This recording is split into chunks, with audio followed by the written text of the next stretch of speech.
Let's all go to the lobby. Let's all go to the lobby. Get ourselves a treat.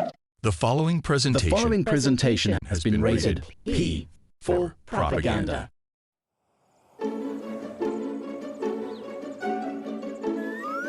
Meet Chad. He's eager to participate in his civic duty by voting in the most secure, state-of-the-art democratic digital voting system ever. Hi, I'm Chad, and I can't wait to vote today. Chad begins by arriving at his local voting precinct. He is greeted by our very cheerful and friendly volunteers. Hello, and welcome to River Valley Precinct 1. Hi, I'm Chad, and I am really looking forward to voting today. Our voting journey begins with our highly secure and accurate digital poll book. This is the detailed record of all registered voters in Chad's precinct and state, making it impossible for anyone but Chad to vote in our safe and secure election. After checking in with our fine volunteers, Chad is handed a new ballot and directed to a series of available voting booths. He will fill in ovals for his preferred candidates with our special marker. Thank you. In some fortunate polling places, there is an option to make all of the voting decisions on a completely digital device, much like a touchscreen tablet or a modern slot machine. Wow, I voted. Well, easy there, Tiger. Not quite yet. Next, you have to enter your ballot into our ultra-secure digital tabulation machine from Domination Systems Incorporated, the Dominator 5000. That's amazing. What does it do?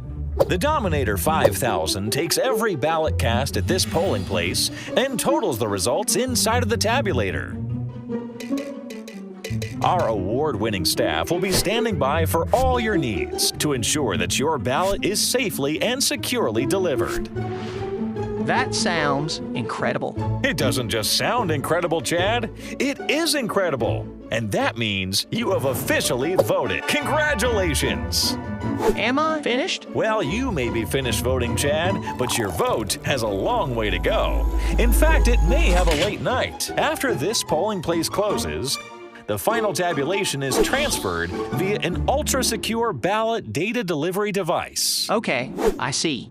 One of our poll workers takes the data storage device and puts it into the county's central election management system. From the election management system, it is sent to the Secretary of State's office via a highly secure digital transmission. So, is my vote delivered through the internet? No, Chad. None of the machines hook up to the internet. They are protected by the air gap. Wow, I had no idea my vote was so secure. It sure is, Chad. It's not only secure, it's safe and effective.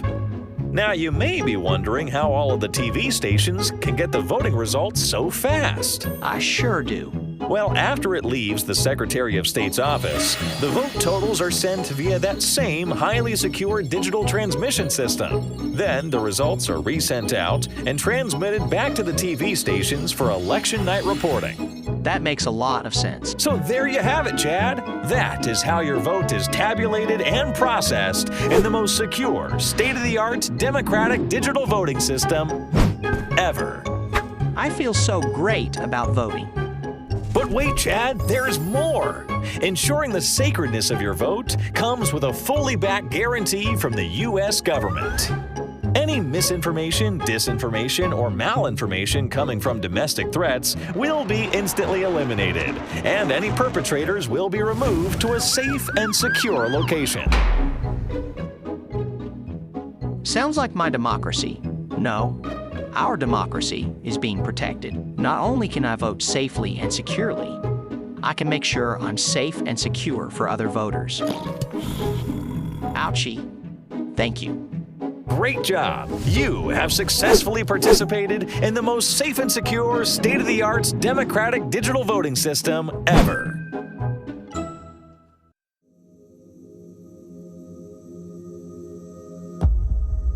I have a recurring dream about a theater and a movie that keeps the people asleep. A feed. I'm awake. They are not. What happened? A rigged election removed the most powerful political figure in the world. This was a fraudulent election, but we can't play into the hands of these people. We have to have peace. Followed by the greatest false flag in U.S. history to cover it up. This wasn't the first time the government lied to the American people. What you will see is an accumulation of facts and disturbing patterns of behavior. There's weapons of mass destruction. Nope, no weapons over there. Weapons of mass destruction. Maybe under here. This wasn't the first time a U.S. president was removed from power, only to be replaced by power-hungry jackals, dangerous clowns, and cackling hyenas. We've been to the border. We've been to the border. You haven't been to the border. And I haven't been to Europe. This wasn't the first time we saw pawns pay a price, or the innocent sacrificed for a narrative. Yes, we've seen this story before, but we've never experienced the all-in, go-for-broke nature of what led up to November 3rd, 2020 all at once. Water pipe has broken in State Farm Arena.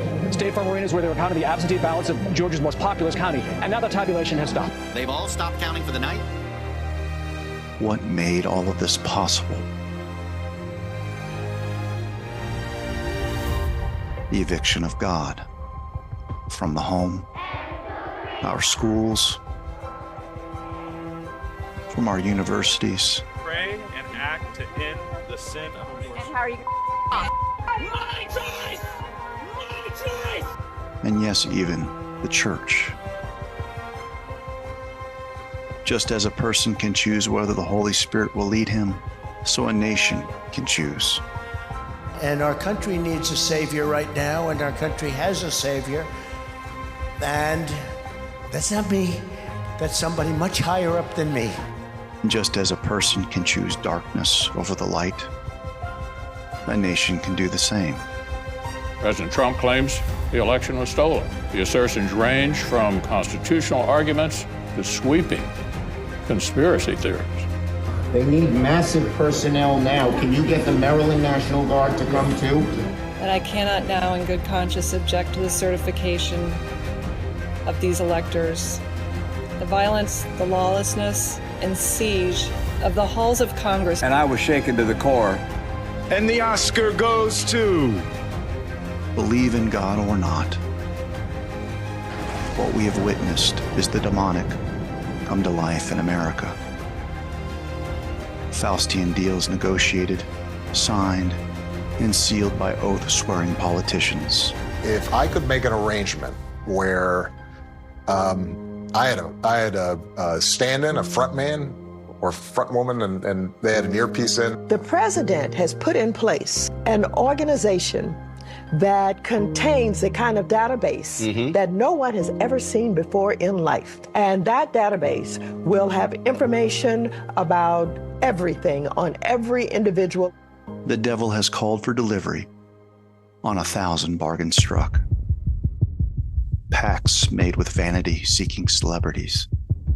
Should I ask who you made the bargain with? Chief Commander. On this earth? Then in a world we can't see. When the nation evicts the Holy Spirit, something else will come to inhabit our institutions. The spirit of Baal or Mammon replaced our love of God with a love of money. The spirit of Ishtar dulled our sense of duty and virtue by replacing it with an addiction to pleasure and comfort.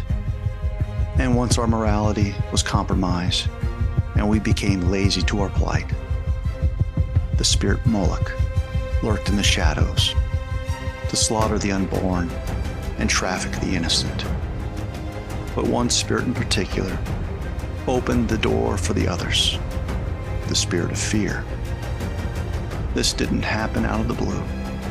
We've been tested and studied like lab rats for generations. The Marxist engineers of society knew full well the power of social conformity and peer pressure. Take the Ash Line experiment. A volunteer is told that he is taking part in a visual perception test. What he doesn't know is that the other participants are actors, and he is the only person taking part in a real test, which is actually about group conformity. The actors have been told to match the wrong lines. The volunteer will be monitored to see if he gives the correct answer, or if he goes along with the opinion of the group and gives the wrong answer. In the first test, the correct answer is 2. 1. 1. 1.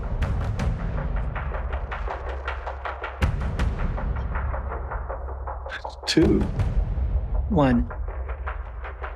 In the second test, the correct answer is once again 2. 3. 3. 3. 3. 3. The Ash experiment has been repeated many times, with the results supported again and again. Humans will conform even when we don't believe what other people are saying. Social engineering through fear could be seen in the lead-up to the 2020 election over and over again. I don't think people should be voting today. People dying. I have to come down here today and risk my life. Many Americans have wondered how the Germans could allow the atrocities of the Holocaust to happen right under their noses. Yet, Americans have been studied for years to see if they themselves could become instruments of death for other Americans. Psychologist Stanley Milgram looked at how humans responded to authority and how they were induced to obey unjust regimes and participate in atrocities. He set up an experiment. Volunteers were told they were taking part in scientific research to improve memory. Separated by a screen, the teacher would ask the learner questions in a word game and administer an electric shock when the answer was incorrect. He was told to increase the voltage with each wrong answer. Answer. Wrong. 150 volts. Answer, horse. Experiment. That's all. Get me out of here. Get me out of here, please. Continue, please. Go right on. You're refusing to go on. Let me out. The experiment requires you continue, teacher. Please continue. Participants didn't know that the learner was really an actor, and the so-called electric shocks harmless. You're gonna get a shock. 180 volts. I can't stand the pain. Let me out of here. Stand it. I'm not gonna kill that man, eh? I mean, who's gonna take the responsibility if anything happens to that gentleman? I'm responsible for anything that happens here. Continue, please. 2/3 of the volunteers were prepared to administer a potentially fatal electric shock when encouraged to do so by what they perceived as a legitimate authority figure. In this case, a man in a white coat. 75 volts. I think something's happened to that fellow in there. I don't get no answer. He was hollering with less voltage. Can't you check in and see if he's all right, please? Milgram's results revealed that decent American citizens were as capable of committing acts violating their own conscience, just as the Germans had done under the Nazis. Figures throughout history have tried to warn us about the peril to come, such as Soviet communist defector Yuri Bezmenov. to change the perception of reality of every American, and it's divided in 4 basic stages. First one being demoralization. It takes from 15 to 20 years to demoralize a nation. This is the minimum number of years which requires to educate one generation of students exposed to the ideology of the enemy. America was never great! The next stage is destabilization. This time, subverter does not care about your ideas and the patterns of your consumption, and it takes only from 2 to 5 years to destabilize a nation. What matters is essentials: economy, foreign relations, defense systems. The United States is basically completed already. The next stage, of course, is crisis. Birx reveals that she and Dr. Fauci were lying to the president and to the American people about their COVID protocols. She admits to making things up, altering COVID reports, and misinforming us in the name of public safety. We've really worked on messaging to the American people about these 15 days to stop the spread. And after crisis, with a violent change of power, structure, and economy, you have so-called the period of normalization. It may last indefinitely. That is what the new normal is going to be. How did the theft of the 2020 election happen? We've been demoralized. We've been destabilized. And COVID presented the crisis to bring it all about. And if you're looking for the most explicit sign of normalization, look no further than Joe Biden being sworn in. This is your new normal.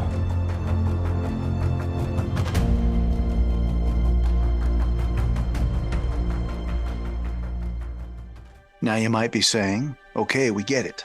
The government is bad. The media lies. Water is wet. But who exactly is the disheveled man I'm looking at?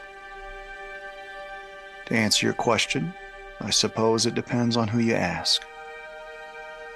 My critics will tell you I'm a nobody from nowhere, a pseudo-academic, an election denier, whatever the hell that means, an existential threat to democracy. But it wasn't always that way. My name is David.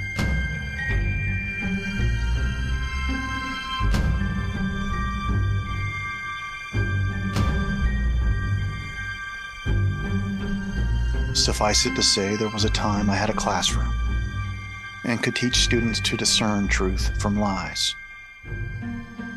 But in the wake of an experimental jab, teaching students about the dangers of big pharma and holding the government accountable was now forbidden. He must get vaccinated or get tested weekly and wear a mask in the classroom. As you can see, I am not wearing a mask. Why is that? Because you're 6 feet away? No, because I haven't lost my mind. That's why. He has openly and notoriously and continuously undermined those policies. Your rules and regulations have an effect on the legal environment. I teach consumer protection. The first class of the semester. The first class was consumer protection. No, the first class everything that I talked about had something to do with consumer protection. That's right. It was the first class of the course for the semester. Yes. I posted my syllabi. I asked my students to review it before showing up to class. And then we started. And there was no greater teaching example on consumer protection than to talk about policies that are designed to scare the hell out of our students and deceive them about their safety if they put on a mask. That's a deceptive practice, and it violates federal law because we're telling our students that somehow their risk is mitigated by putting on that mask, and that is not true. What culpability or responsibility does this university bear for that? So yes, you may have a rule or regulation that says, Professor Clements, you can put a gun to that person's head and shoot them. And if you don't want to, you can leave. History's gonna judge us. And I guarantee you, it's not gonna judge you all kindly. You are calm and you're reasonable and you're articulate, they have to pull you off the stage. They absolutely have to. And the day after receiving the most prestigious award my college has to offer, I was suspended. They photoshopped me out. Oh my gosh. Look at that. Look at, you can see the paper. That used to be your face. Yep. 2 months later, I was terminated.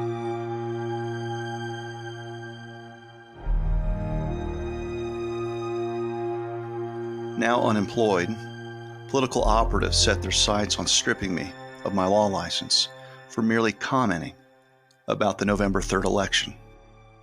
As a prosecutor, do you think there's enough information you've seen out there that we could actually, if we had serious prosecutors, we could start prosecuting crimes about the 2020 election? In a word, yes, and this is coming from someone who's helped secure 8 first-degree murder convictions, helped take down a drug trafficking organization. I've maintained this for the past 2 years. I've never examined this much evidence about anything. So my critics jeer, "Mr. Unemployed Professor, go and practice the law." Complaint after complaint was filed to strip me of my license. 5 complaints, 5 investigations.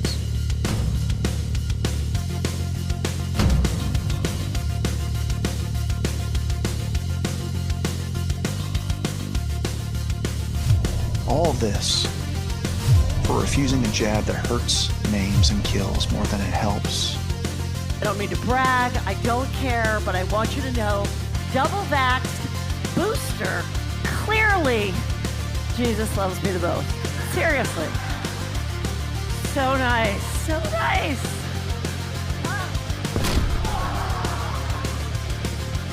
All this for refusing the narrative over a clearly rigged 2020 election.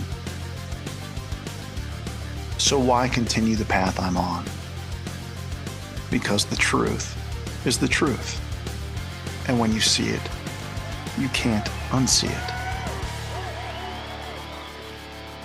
Welcome to my neighborhood. I'm a trailer park kid that came from nothing, got his doctorate, and did some special things.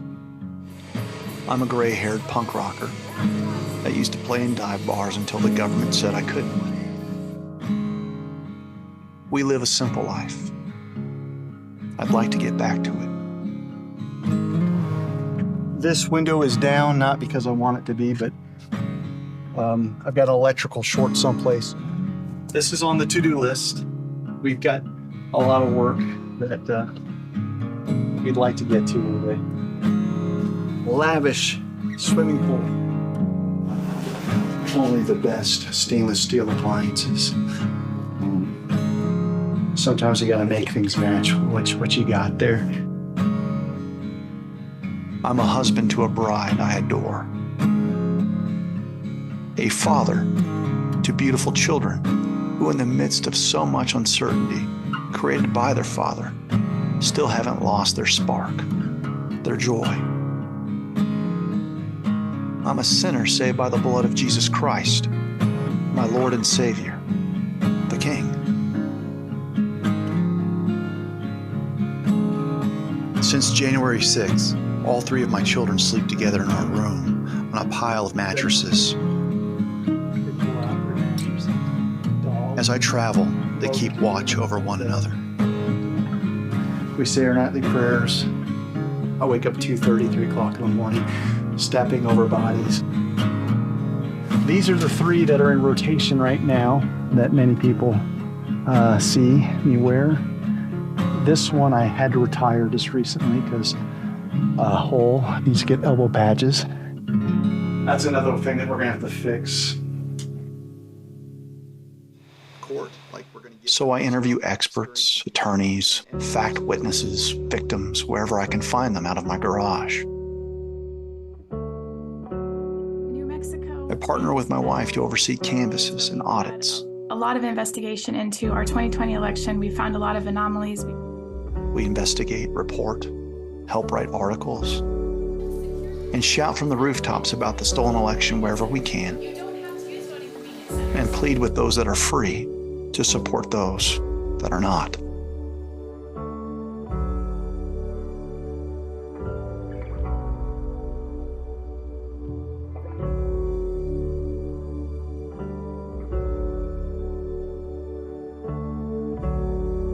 over 200 evidentiary presentations in 47 states. Add up the number of podcasts, interviews, radio shows, phone calls, and consultations over the last 3 years, and the number easily exceeds 1,000. I've spoken to Alaskan natives, New Yorkers in Times Square. There he is, ladies and gentlemen, Professor David Clements here at the Trump Tower. Spoken to packed auditoriums and rooms with as few as 6 people, where half the elderly audience fell asleep during my presentation. I've slept in places where my legs were an hour behind my head. And I find myself in a paradox of sorts. Every day, I wake up absolutely convinced we, the people, are going to win our country back. I have zero doubts. At the same time, I know I haven't reached enough people, that I haven't done enough, and that we're running out of time. Look no further than the 1,000 J6 families that have been devastated by a weaponized government. Dawn raids, doors kicked in, husbands pulled out of bed at gunpoint. Residents of 30840, this is the FBI. Shut your mouth, get in line, just behave or pay the fine. They're pulling on your backbone and taking out your spine. They want you weak, don't speak, don't question, don't think. Keep staring at Stop after stop, city after city. But some places are more special than others. Shush. Oh, Jesus, what happened to us? The fact that I'm sitting here across from so many people across the country in our past have converged here, and they'll converge in Washington, D.C., they'll converge in all these different places. I hope you can see that God is at work through all of this. And the right people have shown up on the scene, and we are dominating the court of public opinion. Dominating. It's not even close. As I stepped into the Capitol and saw okay, yes, there really is broken glass. Like, this really did happen. It was at that point I realized they set us up. I knew it was a setup. I knew that this was something that they had effectively done to make the Trump movement, the MAGA movement, the Trump supporters, the American people look bad. I knew that. But I didn't think that that plan included me personally. A whole line of officers just let me walk right in. There was officers everywhere, present. It was a total controlled situation.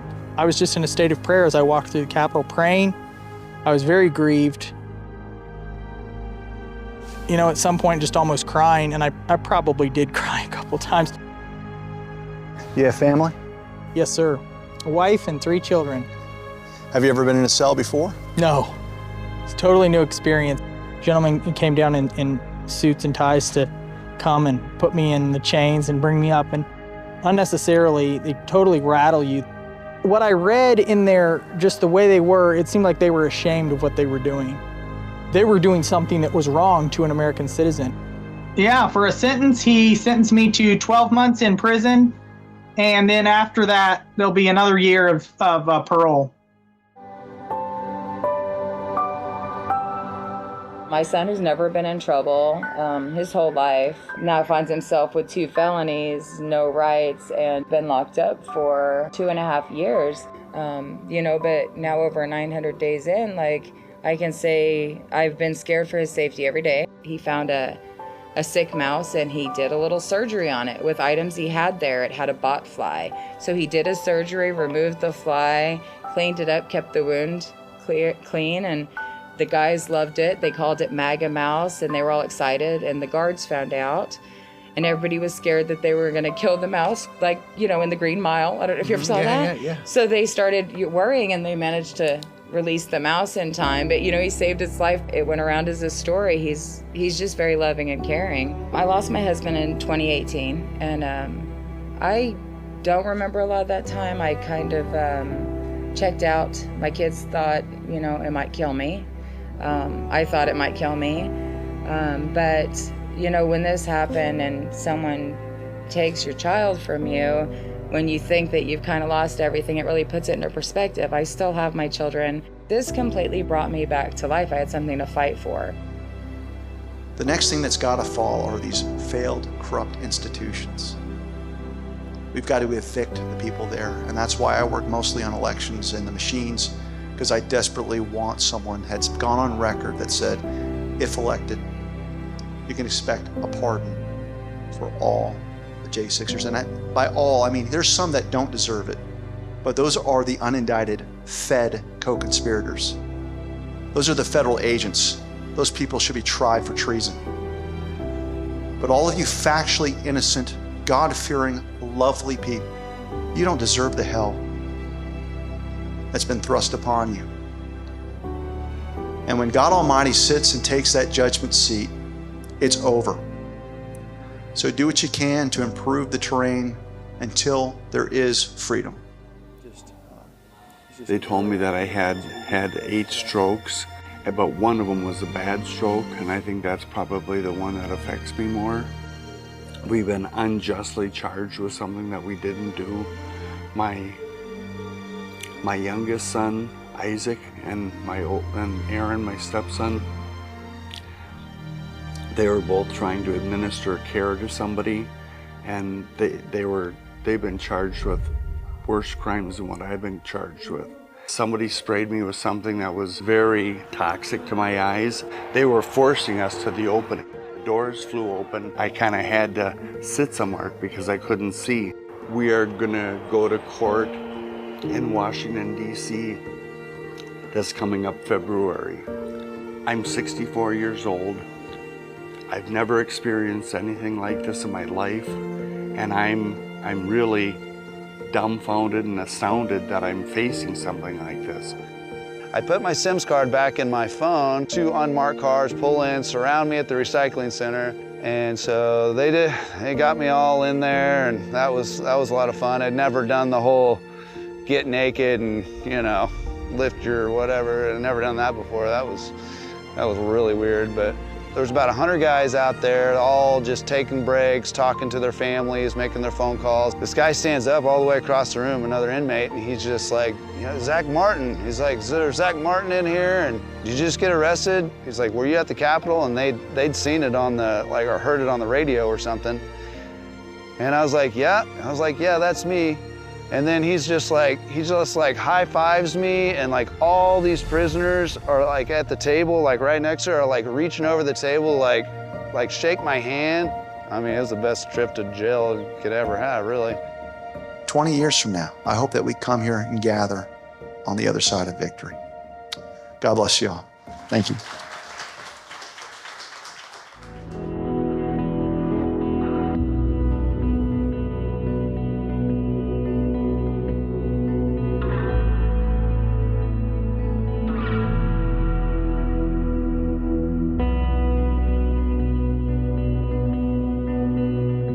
You know, on January 6, 2021, when the United States government murdered my child, they took so much more from me than just my daughter, because it shattered my belief in what this country stands for. When I was growing up, we were a country of greatness, and now we're starting to fall away, and I can't believe that my country is doing this. Since this January, they open up for people out here to go in to visit. Have you gone in to visit? Every Friday. Every Friday? Every Friday. So over my shoulder is Freedom Corner, and it's become a very, very hallowed place in the sense that there was a time where our J6ers were on this side of the prison. So come on over here, over to the wall. And as we sing the national anthem at the corner every night without fail, and they sing the national anthem, and inside the gulag over here, the prisoners sing along. And a lot of times we can do jail calls and connect. And we know that they hear us because they're able to flash the lights. And through these windows, you'll see the lights come on and off. 3, 2, 1. Oh, say, can you see by the dawn's early light what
That was something we would look forward to.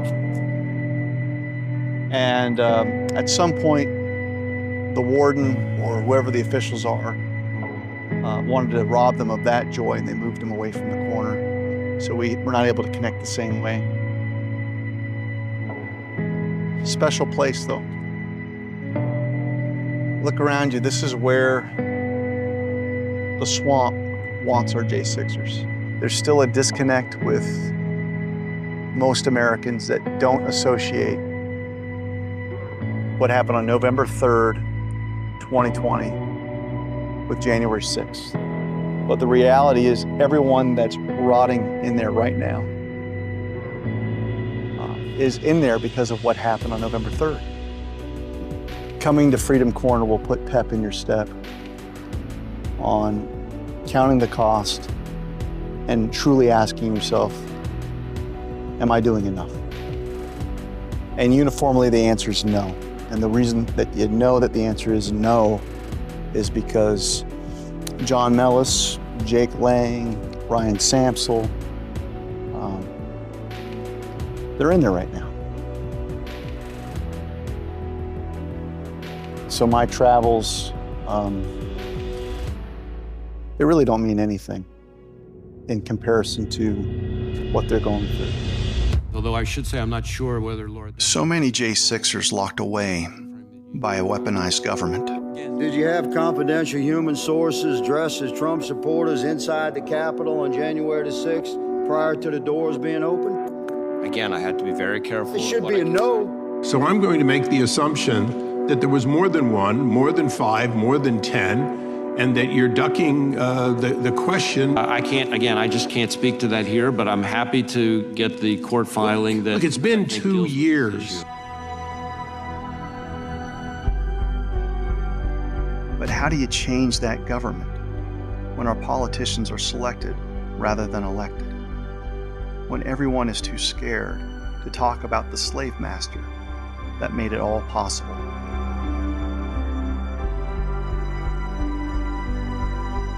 In the simplest of terms, we use proprietary machines that use programs to steal, shuffle, dilute, and plunder our most valuable property interest, our votes. And our votes are our voices. So while the J6ers wear real chains, we continue to wear invisible ones. Oh, how I dream of breaking through the feed that keeps us asleep, to change the movie we've been watching, to expose the lies one by one. What if I could change the feed? I can see it now. I'm on my way.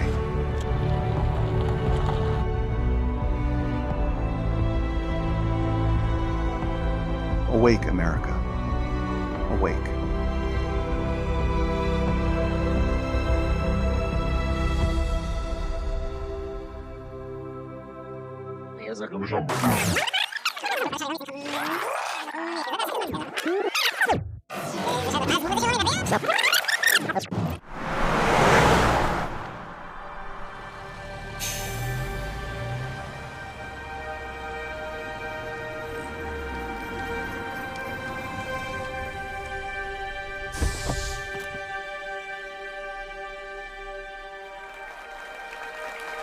Welcome to another episode of Break That Feed, Election Edition. Here's Chad, a naive, well-meaning voter who has no clue about elections. Chad is under the feed, unable to think for himself. Hey, is that true? Seeking to break that feed is Professor Clements, who believes the machines are easily subverted and should be eliminated. Assisting Professor Clements is Earl, River Valley's audiovisual technician and janitor, who will help separate fact from fiction with a playlist ready to go on his handy-dandy video cart. And they will face off against the River Valley election staff and representatives of Domination Systems Incorporated. They'll do whatever they can to keep Chad blissfully ignorant about any problems facing our election systems. Will Professor Clements have what it takes to break that feed? The contestants will be moving through a series of election stations. As Team Domination's claims are put to the test, our audience will provide pass-fail grades. And at the end of the show, Chad will have to make his decision about our elections. Will he stay comfortably numb, or will he break free from the feed? First up, we have Betty. She is one of the sweet volunteers that check in voters with fully digital e-poll books. I am really looking forward to voting today. Let me grab my ID card. Oh, that's not necessary. Our poll books provide an up-to-date list of everyone who has shown up across the state thus far, making it impossible for anyone else to get your ballot. All I need is your last name. Betty, how do you compile a real-time list of who has shown up across the state? Wouldn't you need an internet connection and remote access capability? Our Domination election vendors have assured us that our machines do not hook up to the internet.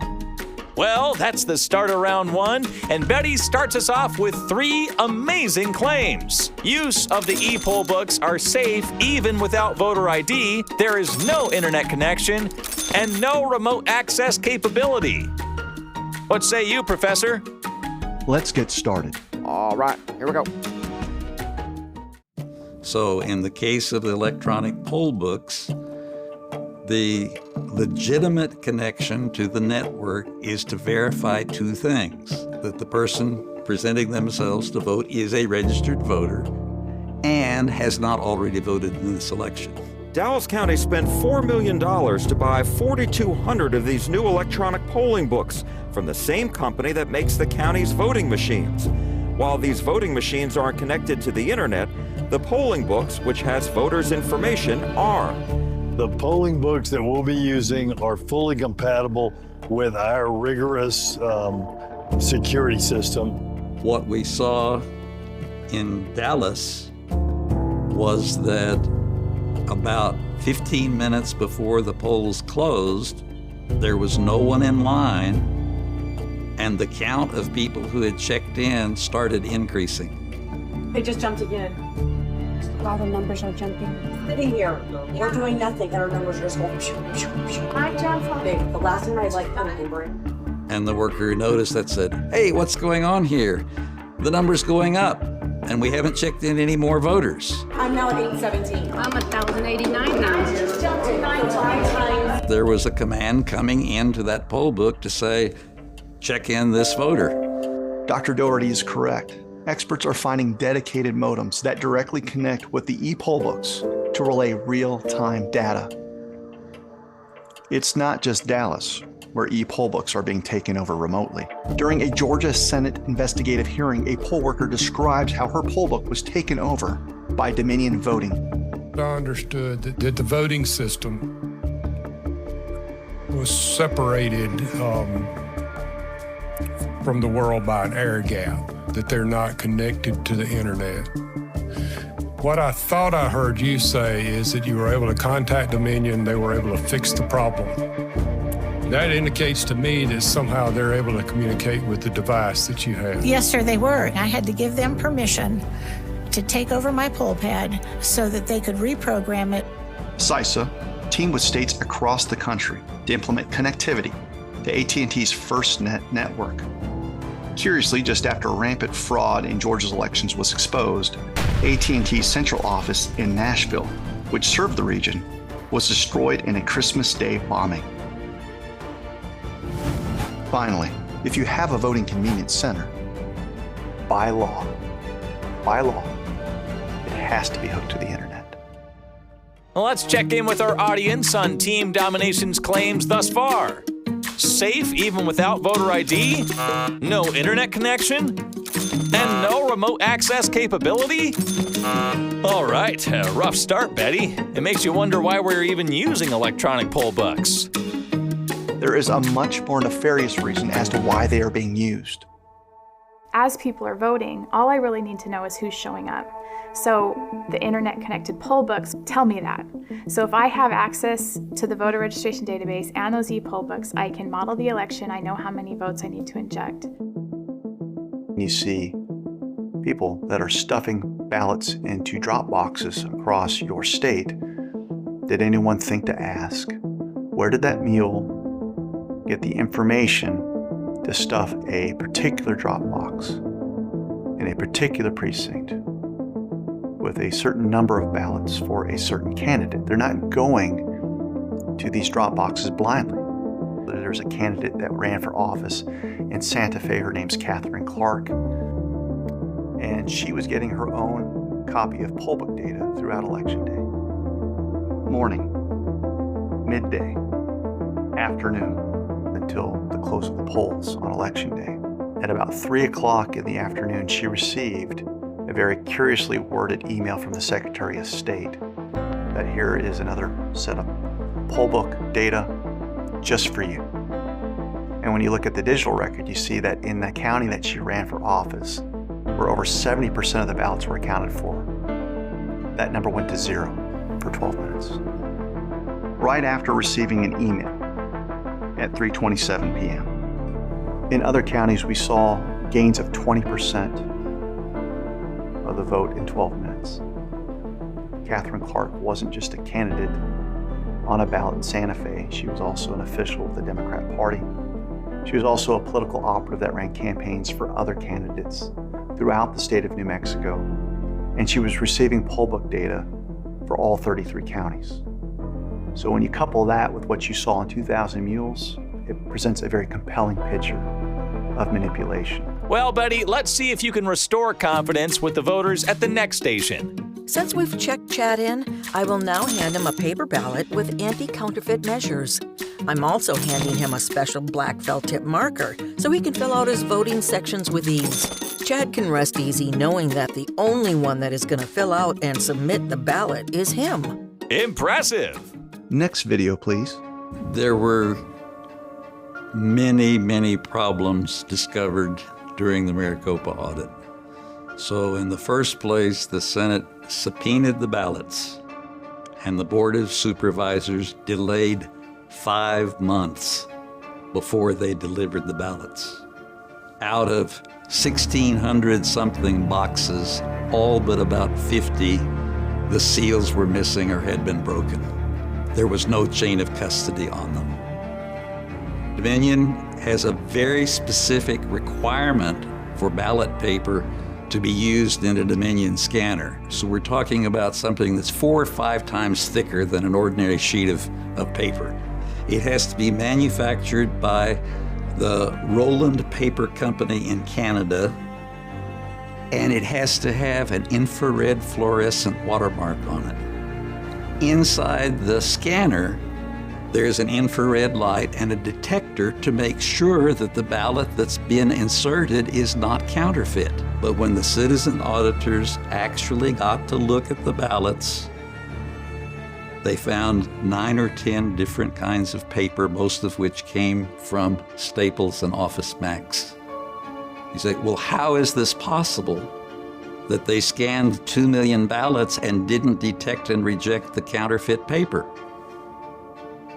It's very simple. There's a configuration setting to turn the detector off.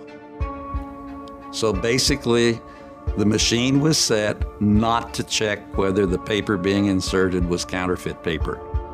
And you can count counterfeit ballots as many times as you want and get the same numbers. But that doesn't mean that they were legitimate ballots, because they weren't.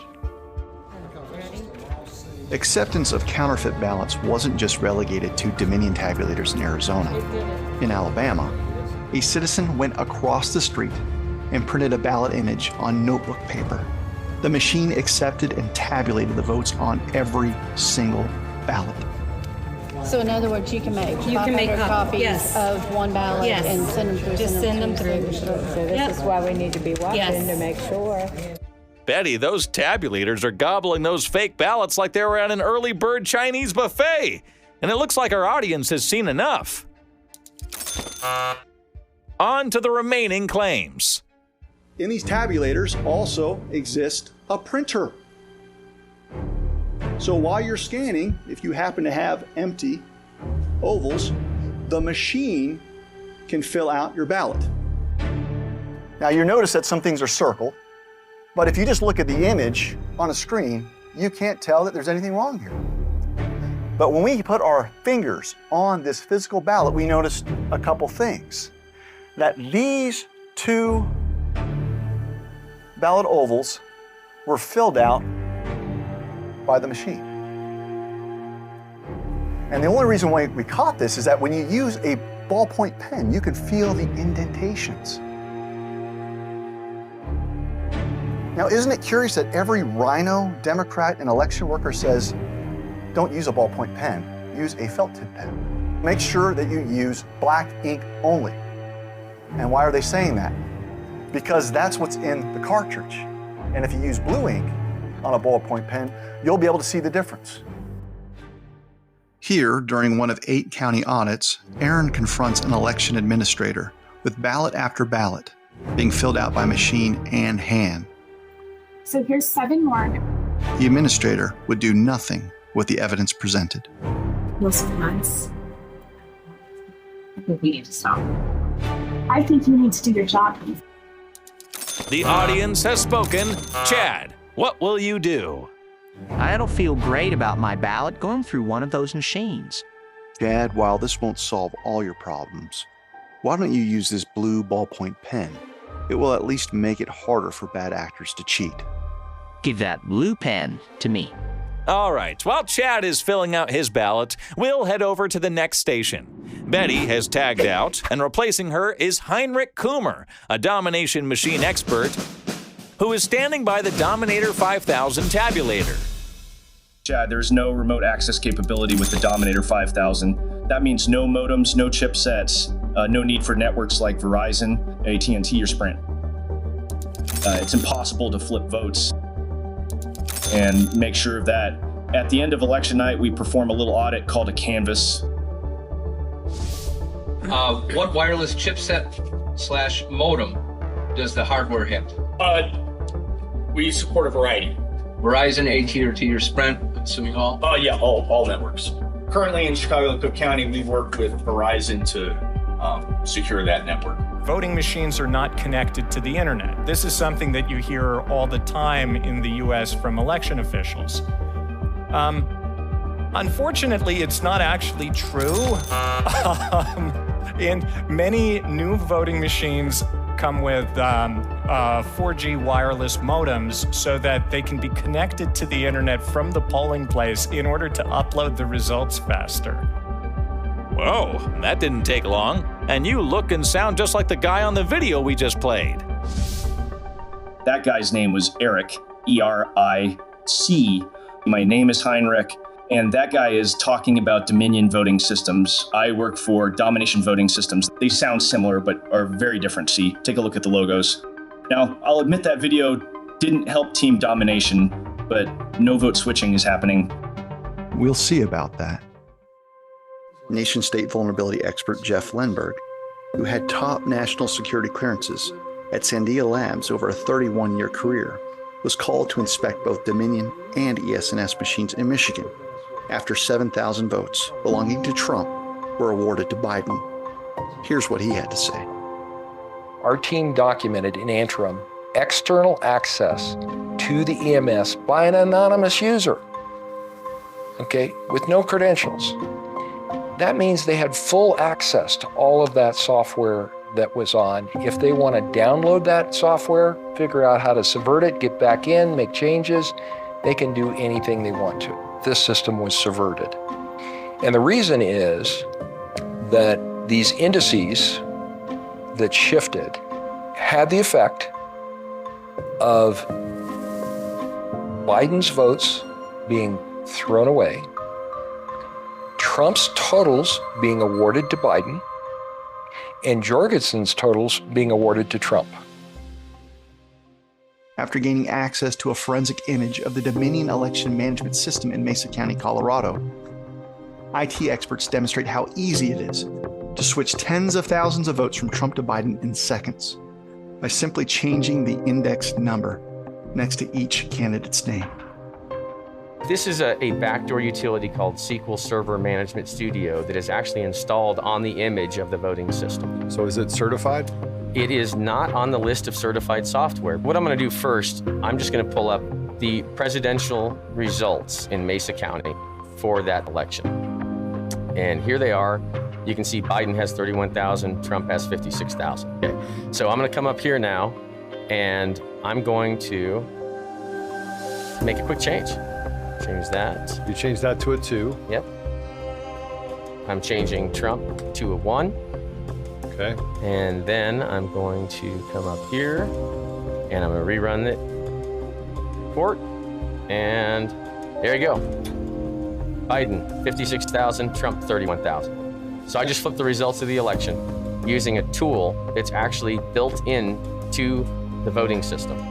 And what I did is not even logged. There's no trace of what I just did now. For some reason, the logging of activities by a user that has the password are not retained. In Pennsylvania on live TV, Trump had 1,690,589 votes, while Biden had 1,252,537 votes. The time was approximately 11:08 Eastern Standard Time.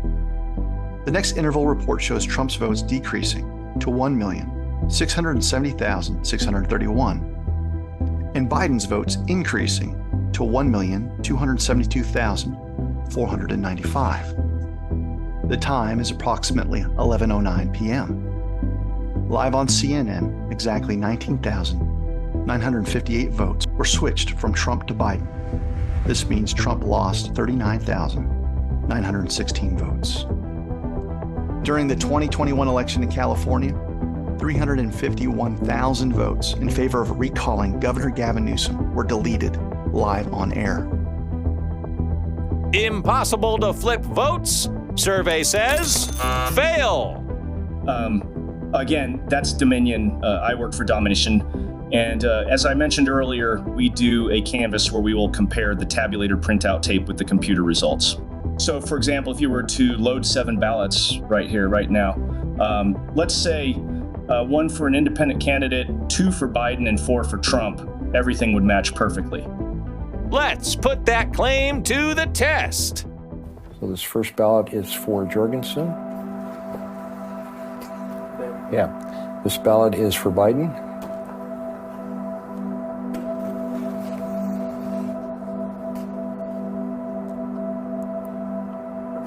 Next ballot is for Biden.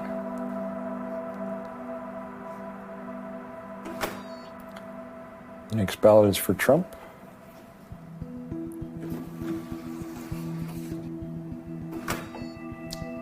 The next ballot is for Trump.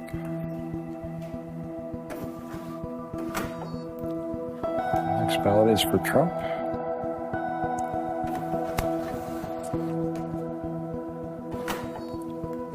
The next ballot is for Trump. And that's the 7th one. Okay, we finished our election. We've done 7, so now we're going to close the polls. Now, while it's printing this, I will point out the modification that we made. What we did is for the presidential race, we swapped Biden and Trump votes. We did not change the senatorial race, and we swapped the congressional race. So that's what we're looking for.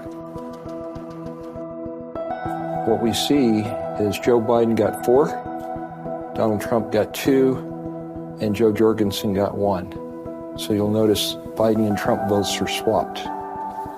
In the presidential race, what you notice now is Joe Biden has 4, Donald Trump has 2, Joe Jorgensen has 1. So what you see is the results now match the tape printout here. So when you do the canvas, they will match. But they're not correct. They don't match the ballots. You have to be kidding me. Fail!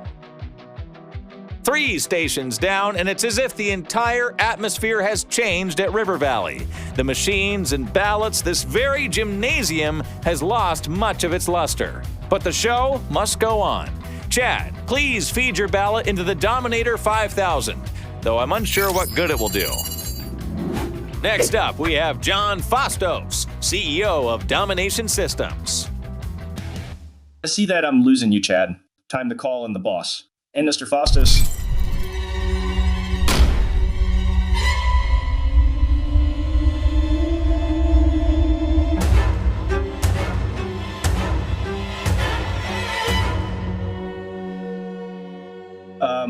Mr. Fastos, I hate to bother you, but it appears we are losing one of our customers. Did you tell him that domination systems are, by design, meant to be used as closed systems that are not networked, meaning they are not connected to the internet? I tried to... did you show Chad my 60 Minutes interview that makes me look really sympathetic? People have been put into danger. Their families have been put into danger. Their lives have been upended, and all because of lies. I haven't had the time, boss. This David and Earl keep countering all our vendor approved talking points. Need to matter to me. Chad, I will concede that voter fraud occasionally happens from time to time. And kudos to the experts that have demonstrated a few votes being switched in a handful of locations across the country. Don't want to let a few minor examples spoil your perception of our elections. There is no widespread election fraud. There are no computer algorithms, and Domination is one of many vendors. The election process is highly decentralized with checks and balances, with transmission of sensitive data being protected by the air gap. The amount of systemic fraud being suggested by Professor Clements runs contrary to the Department of Homeland Security's assertion that the 2020 election was the most secure in U.S. history. The Department of Homeland Security are the good guys. They protect us from cyber attacks. All right, the stage is set for Station 4. No widespread fraud through computer algorithms. The voting system is highly decentralized and protected by the air gap. Professor, the ball is in your court. One of the most vital election records to analyze in determining whether systemic election fraud is present is called a cast vote record summary. Experts will study the record to see if the sequence of votes being cast by voters reflects a natural pattern, and whether it adheres to the law of large numbers. The law of large numbers governs scientific polling and many quality control practices. Maricopa County has over 2 million registered voters. Someone's running for office, they do not make 2 million phone calls and say, do you mind telling me who you plan to vote for? They make 400 phone calls at random. Candidate says, well, I want a more accurate poll. Okay, call 1,000 people. You don't have to call 2 million people because the sample is random. It doesn't matter which 1,000 you pick, as long as there was no pattern to the way you picked it. One of the citizen auditors gave an interview, and she said the box of ballots that I went through to inspect was 7 Biden, 1 Trump, 7 Biden, 1 Trump, 7 Biden, 1 Trump, 7 Biden, 1 Trump. People do not line up that way at a polling place. Transfer that concept to elections. An election is a poll. The ballot that you're marking shows your preference for a certain candidate. So you would expect to see within the CVR the same phenomena that you see in polling, which is some variability in the beginning and then a flat line. Instead, what we're finding is a spike for a predetermined candidate and a linear drive towards a predetermined set point. And I looked at the curve and I said, that's a PID controller. So what's a PID controller? Well, it's proportional integral derivative. It is the simplest closed-loop feedback system. That graph reminded me very much of an airplane coming in for a landing when the runway is completely fogged in. Then the pilot pushes a button that says Cat 3 Auto Land, and the plane gets the beacon and says, where's the start of the runway? Aim for it at a 3-degree glide slope. And there's a strong gust of wind, and it bumps the plane's nose up. Did the computer know there was going to be a strong gust of wind to bump the nose up? No. but it knows it's not on a 3-degree glide slope, and if it continues this direction, it's not going to land at the start of the runway. And it says, decrease attitude and get back on the 3-degree slope to hit the start of the runway. Let me put two races side by side, which are completely different in every respect. So 2 different counties, Pima County, Maricopa County. 2 different machines, ES&S and Dominion. 2 different races. We'll take county sheriff and president. That means 2 different pools of voters. 2 big peaks, 2-to-1 slope, 25% of the way, there was a little bump, and it tracked on down. In Pima County, 16 of the 17 races were won by the Democrat. 1 race was won by the Republican with exactly the same curve. But what this tells me is that at the bottom, all of the election software is the same. In fact, over 400 cast vote records have been analyzed in over 300 counties across the country, and we're finding the same phenomena. A spike for a predetermined candidate, a linear drive towards a predetermined set point that violates the law of large numbers, that is predictive and therefore impossible.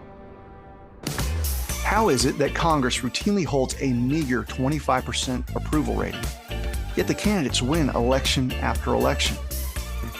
It appears all have booked a flight on the PID Express. Destination victory is all but guaranteed when you use the proprietary black boxes. We have seen the PID control in the cast vote records across the country, and voters want examination of those records in their respective counties. Despite federal law requiring production of this vital record, clerks across the country are refusing to produce them to the public. In some cases, the records are being tampered with or destroyed. But another source of data has emerged proving the use of a PID control, and the algorithm is seen in all 50 states. Election night reporting data from a company known as Seidel.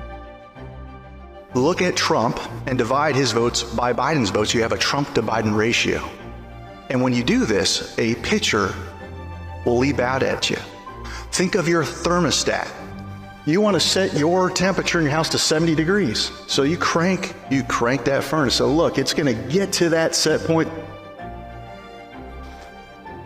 And what happens is over time, it reaches the set point, it's got to make a correction and come back. It's got to stay at 70 degrees. So you can actually hear your air condition come on and off, right?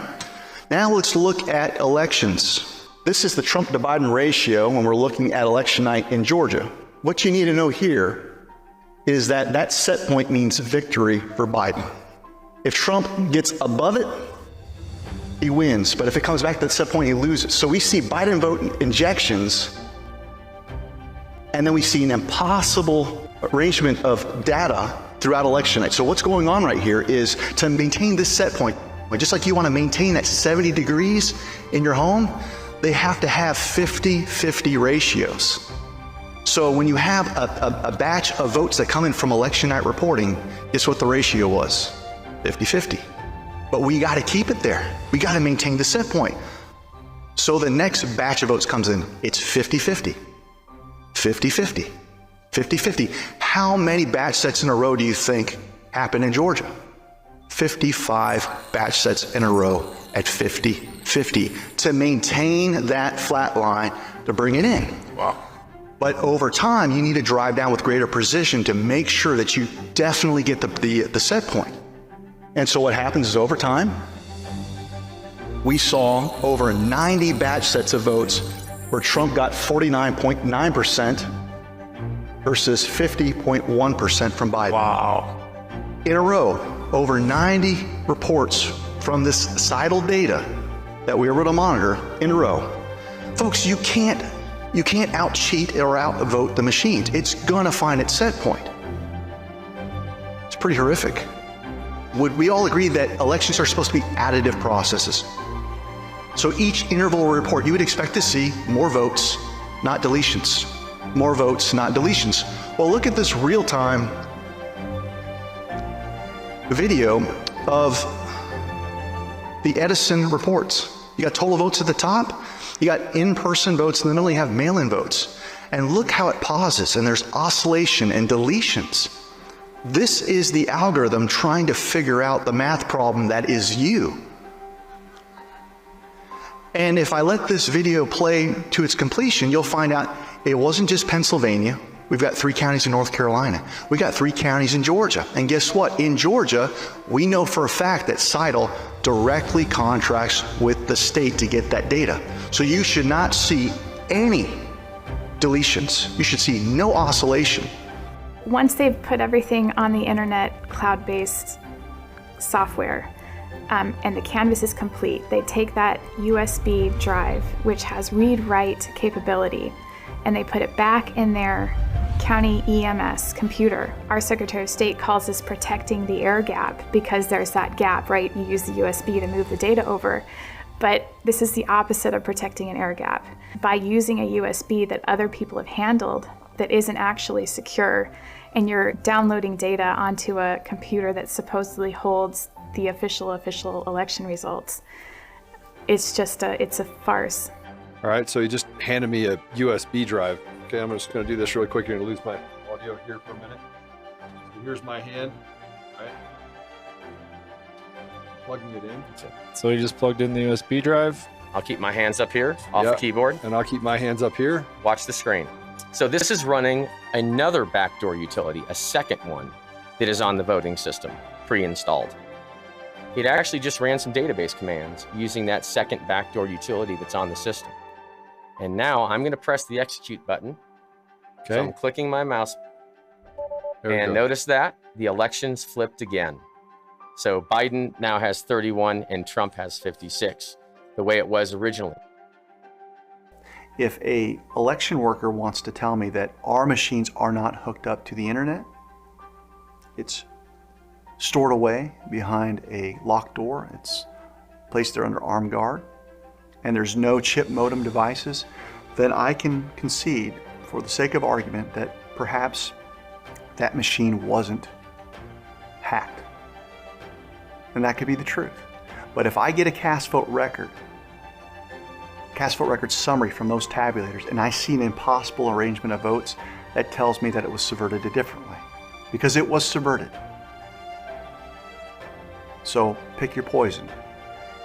Was it because a vendor subverted your election file? Or are you using a reconciliation process with integrated software that has backfilled and overwritten your data? We shouldn't have to listen to a bunch of election deniers. Look, here's a story about this professor. The trusted Washington Post says he spreads myths. He's a myth spreader right here in print, in the news. Since when do we not trust the news? Heinrich or Eric, whatever your name is, I'm glad you wanted to discuss my credibility, because there's a witness that overheard you during a meeting leading up to the 2020 election. His name is Joe Oltmann, a tech CEO and system architect expert. Eric Coomer is the Director of Strategy and Security for Dominion Voting Systems. He is a shareholder. He does own the patents for adjudication. Now keep in mind, I had no idea that Dominion ran 50% of the vote of the American people. Now, I wasn't looking for Eric Coomer. I wasn't looking for Dominion. But God was. So then this kid came to me from Antifa, and I became the #1 target for Antifa. They hated me. But then the next time we had a meeting, he showed up and he's like, listen, he's like, well, I can get you on a call. All those guys that are journalists out there, they're actually not journalists, they're Antifa activists. That's how we got to the call, and him saying that, hey, don't worry about it, Trump's not gonna win, I made sure of it. That was in September of 2020, before the election. It seemed impossible. Like, how could someone be that evil? Right? He's got a Church of Satan, the Screaming Pope tattoo on his arm. He wrote a story about how he raped, abused his wife at the time, and then published it with the email address. He posted the Antifa manifesto on his Facebook page. He posted things like that were anti-police, anti-Trump, anti-American rhetoric, put up stuff like F the USA, kill pigs, This guy is responsible for 50% of the vote of the American people. I don't have to listen to this garbage.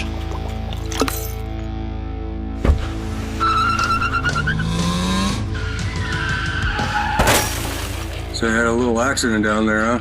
No. Okay, there are tons of witnesses down there described you to a T. So you can either be honest about it or you can stick to your story. Not sure what you're asking about. I've been under a lot of stress. I hit the building and I panicked. Okay. Now for Mr. Paulos's last claim. That's Fastos, as in Faustian bargain. Right, Faustos. Earl, play the next video. The notion that we use a decentralized system with a multitude of vendors that impose various checks and balances on one another, like grinding gears, is unfortunately a myth. The election system is actually more like the Ferris wheel Heinrich nearly crashed into. Elegant, streamlined, and interconnected. And there are three things that power the election system: Albert sensors, FirstNet, and integrated software. All 50 states have entered into agreements with the Center for Internet Security, a private organization with virtually no oversight that has partnered with the Department of Homeland Security to deploy Albert sensors. These are computers that reside behind county and precinct firewalls under the auspices of protecting state elections from cyber threats. The agreements provide CIS with everything needed to monitor all aspects of elections real time. Second, AT&T's FirstNet cellular network, along with other telecom giants, provide direct connections for that monitoring behind those same county and precinct firewalls. Those direct connections exploded across the United States after Barack Obama's administration designated elections as part of the nation's critical infrastructure, which leads me to the third thing that powers the Ferris wheel of integration. Third-party corporate vendors utilizing all-inclusive software connected to the internet that can modify or change all the election data that the Albert sensors and FirstNet allow you to monitor. The big players are BPro, Knowink, 10X, VR Systems, Electionware, and several others. But don't let the different names and logos fool you. They all share similar functional capabilities. Here is how the election rigging process works. First, money is donated to campaigns and political action committees, non-governmental organizations. However, investigators are also finding money subsidized off the backs of the taxpayer, being funneled overseas through entities like FTX, only to be laundered back to political campaigns through unwitting U.S. citizens whose personal identifying information is stolen to accomplish the laundering operation. The next module every integrated software provider has direct access to is voter registration. Voter rolls are inflated at strategic times and act like a credit line to the swamp candidates. During the early voting period, and even on election day, metrics are provided through the integrated software's absentee ballot tracking and the e-pollbook modules. With this information, adjustments inflating the voter rolls is happening right before elections.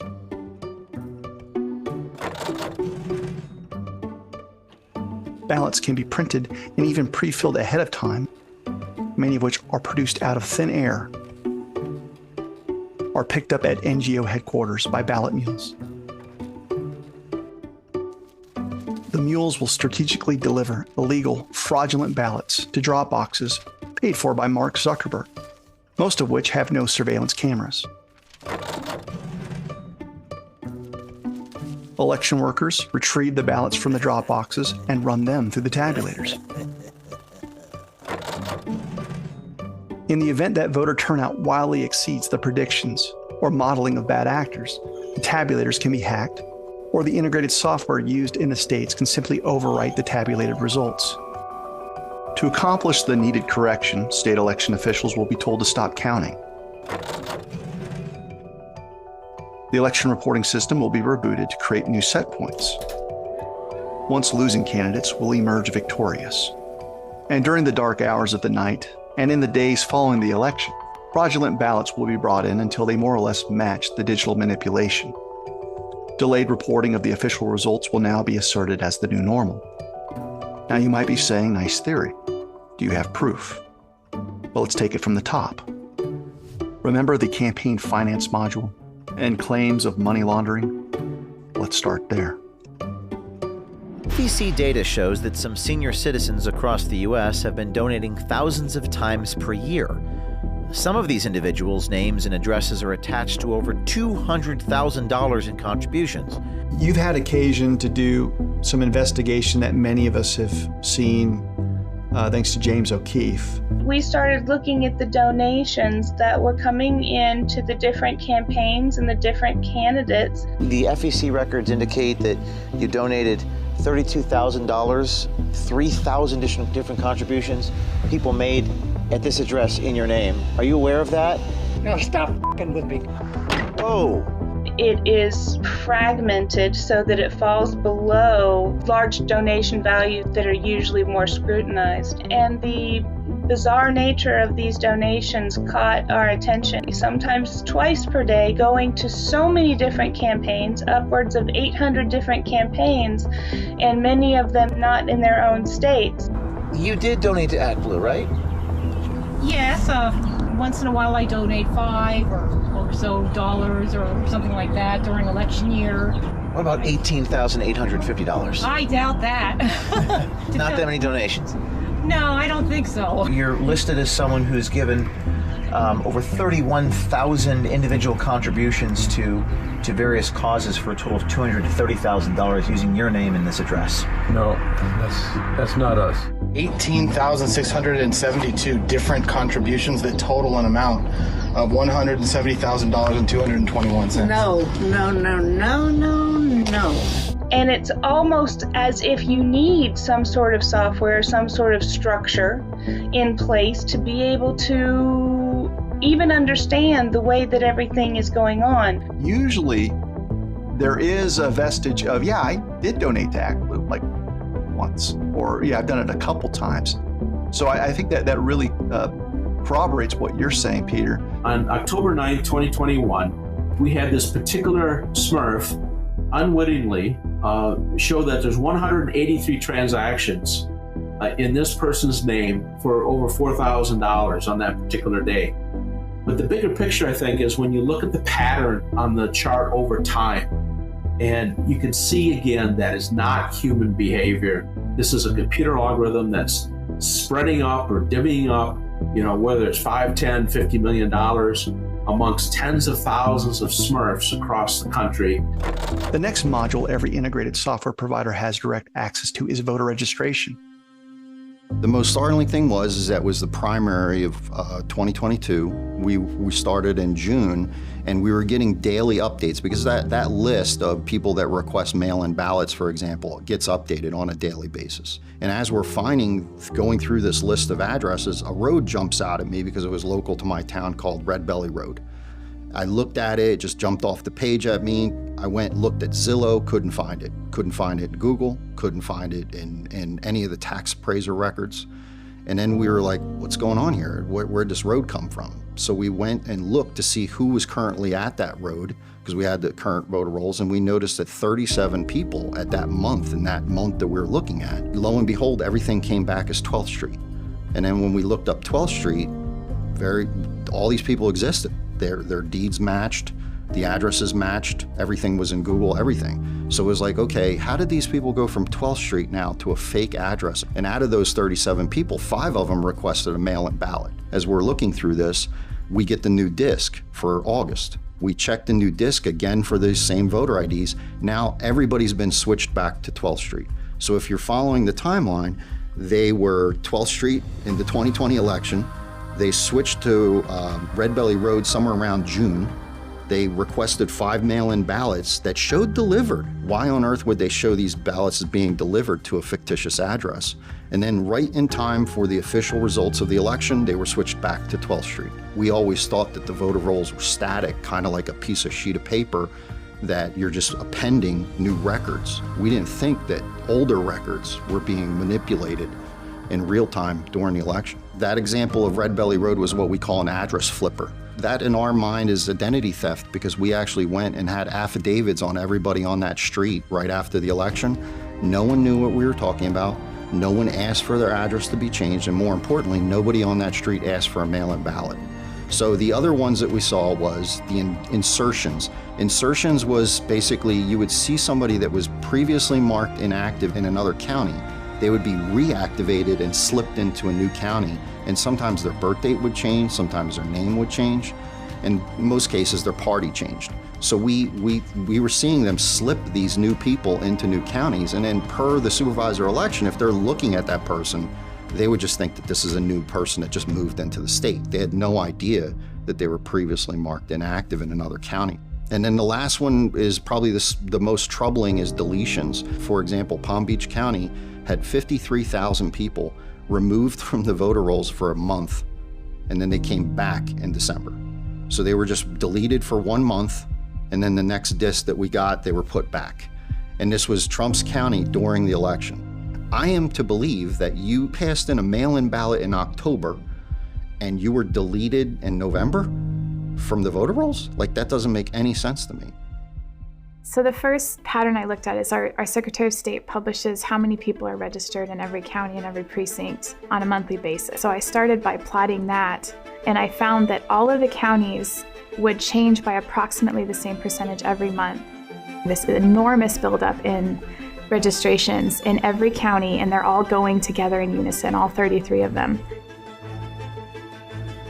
And then I plotted how many people were being registered by day for each county.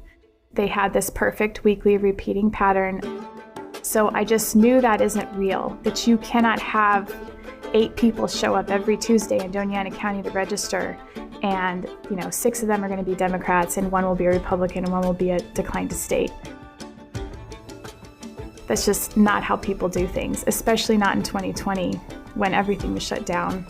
If you think about like a dashboard where you can watch a vote happening in real time, somebody could sit there and easily figure out, okay, my candidate needs to have X amount of votes. I have all of the things I need to fabricate that. I have all the vote rolls, I have all the mail-in ballot rolls that I can clearly just turn on, fabricate whatever result I need, and then that is essentially given as the official tabulated result, basically from their website. Now for the absentee ballot tracking module that provides the metrics needed to create fraudulent ballots. Here, Jesse Morgan, a subcontractor with the U.S. Postal Service, describes what he found. I know I saw ballots with return addresses filled out, thousands of them, thousands, loaded onto my trailer in New York and headed for Pennsylvania. I got to thinking and wondered why I was driving complete ballots from New York to Pennsylvania. In total, I saw 24 gaylords, or large cardboard containers of ballots loaded into my trailer. They were complete ballots. Jesse's observations took place on October 25th, 2020, during early voting. Because bad actors could monitor the number of ballots coming in through ballot tracking software, teams across state lines could easily produce hundreds of thousands of fraudulent ballots and inject them into Pennsylvania's elections, affecting the outcome. Now, tracking absentee ballots during early voting is all well and good, but what if a bad actor needs to make last-minute adjustments on election day? Here's where the electronic poll books come in. We've already seen commands to check in voters that were not physically present. Sitting here, we're doing nothing, and our numbers are just going. But how did they vote? Here's an example of a poll worker filling out ballots while an election was ongoing. The process is simple. Track who's shown up, check real voters in digitally who have not shown up, and then create and fill out a ballot to match the digital subversion. This lady is marking the ballots. I filmed her a half hour ago doing 6, and she's still working at it. Let's stamp it, received, and let's fill in our 6 blanks. All at the top of the tickets on each one. 1, 2, 3, 4, 5, 6. And there's a security guard right there who's watching her.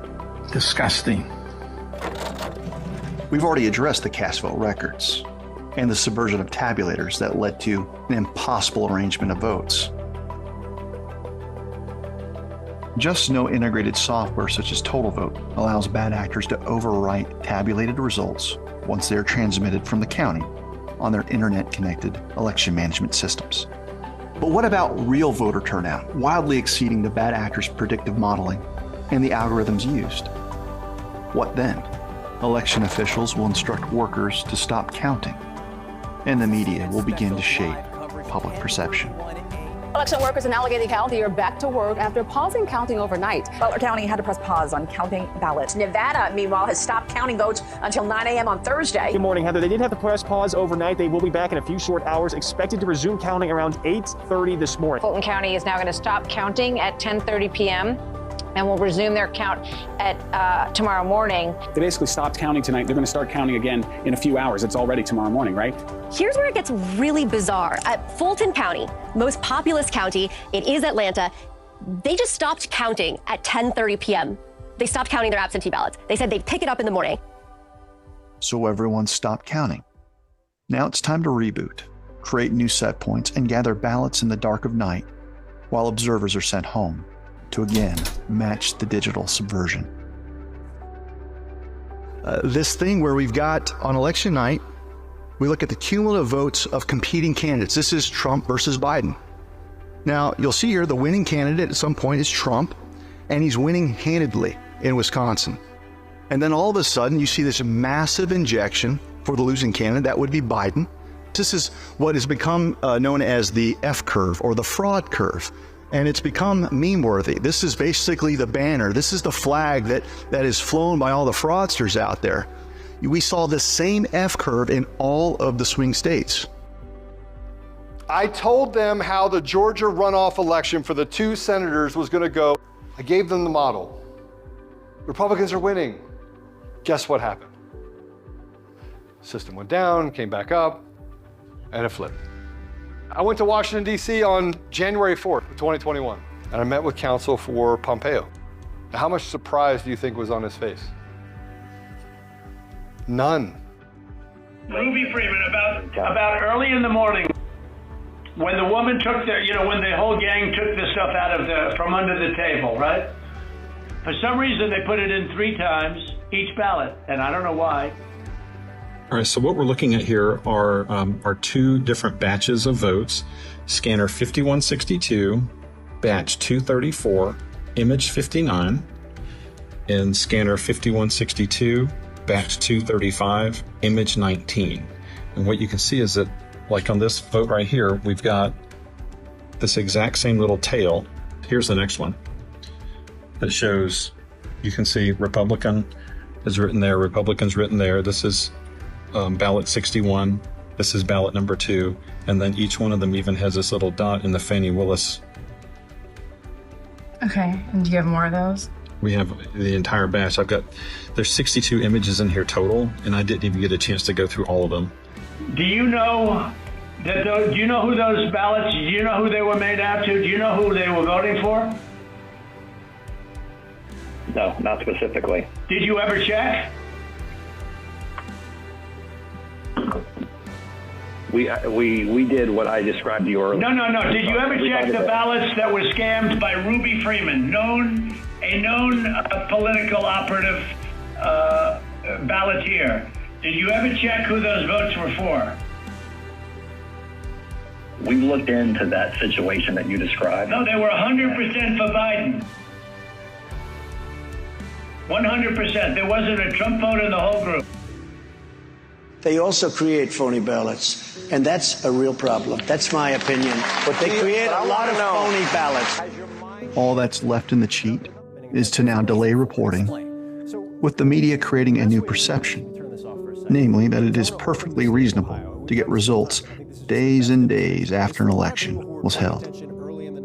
polls have closed. We should get our first batch of voting numbers in about an hour. That'll be the bulk of the early vote. That should favor Democrats. As the night goes on, we'll get numbers from today's vote. That should favor Republicans. If these races are really as close as people think, we may not be able to even guess who won until we know how many votes were actually cast. Report card from the audience. Fail. This is quite sad indeed. This audience appears to be one big election denying group of conspiracy theorists. The truth remains, however, that not one court has ruled in favor of any of these election fraud conspiracies. Moreover, we've paid independent testing agencies to refute everything. The professors' experts have said, and finally, laws are on the books to protect the public from election fraud. Bold talk, Mr. Faustus. Professor, your response.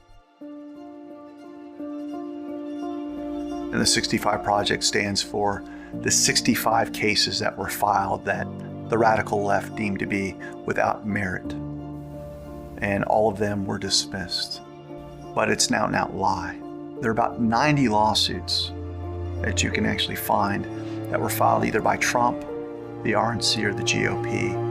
There were 30 that were set for merit hearings. Out of the 30, Trump, the RNC, and the GOP prevailed in 22 out of those 30 cases. The top 5 vendors of voting systems in the United States are using computers and components that are manufactured overseas. For the most part, they're manufactured in the People's Republic of China. In China in particular, they advance persistent threats. Some of them are massive organizations. I'm talking about organizations with 12,000 or more people. They have whole campuses. They're larger than, many U.S. universities, larger than many U.S. defense organizations.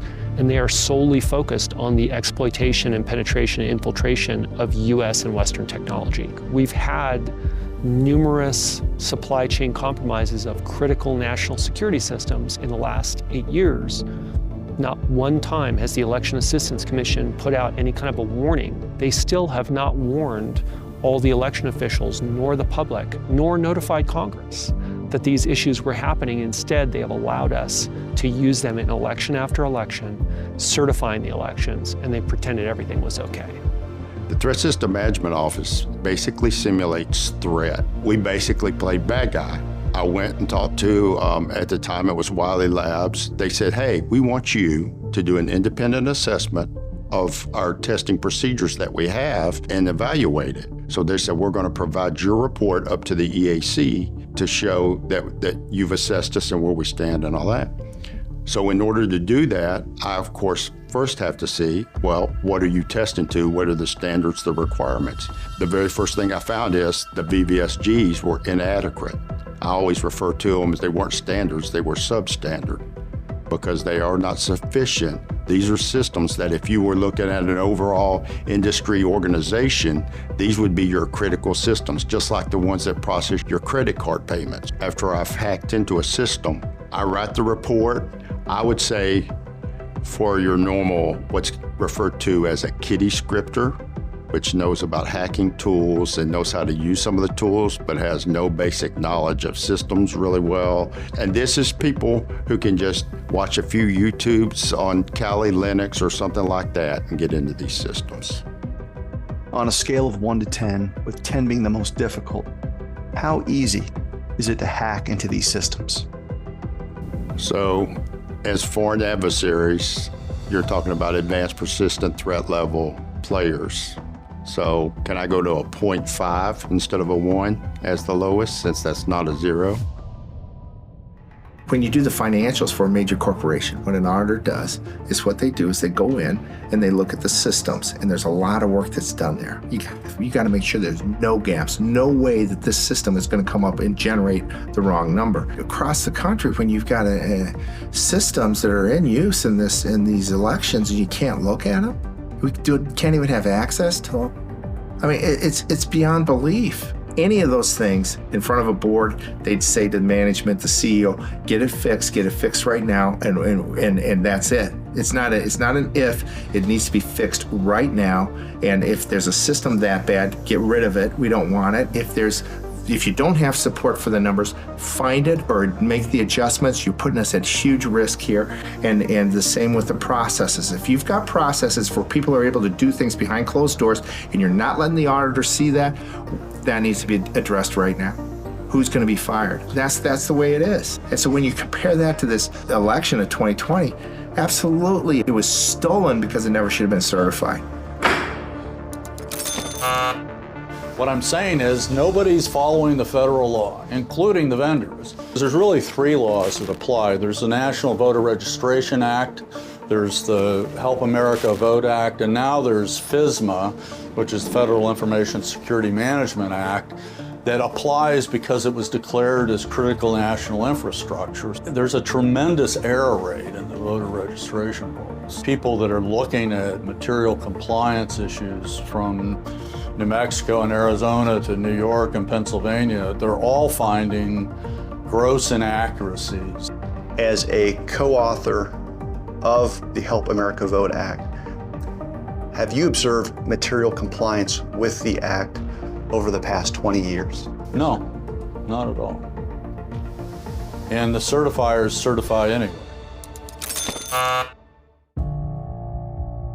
Now we come to the end of the show. The professor has clearly carried the day with our audience, but what about you, Chad? Do you believe our elections are safe and secure? To symbolize the choice you have to make, Mr. Faustus will present you with a black pill. Take the pill and you'll forget everything that transpired today. You'll have no worries over defective machines or rigged elections. You'll continue to receive your regularly scheduled programming. Reject the pill, however, and you'll have to live with the consequences of that choice. You'll have to face a world that is in chaos. Chad, will you break that feed?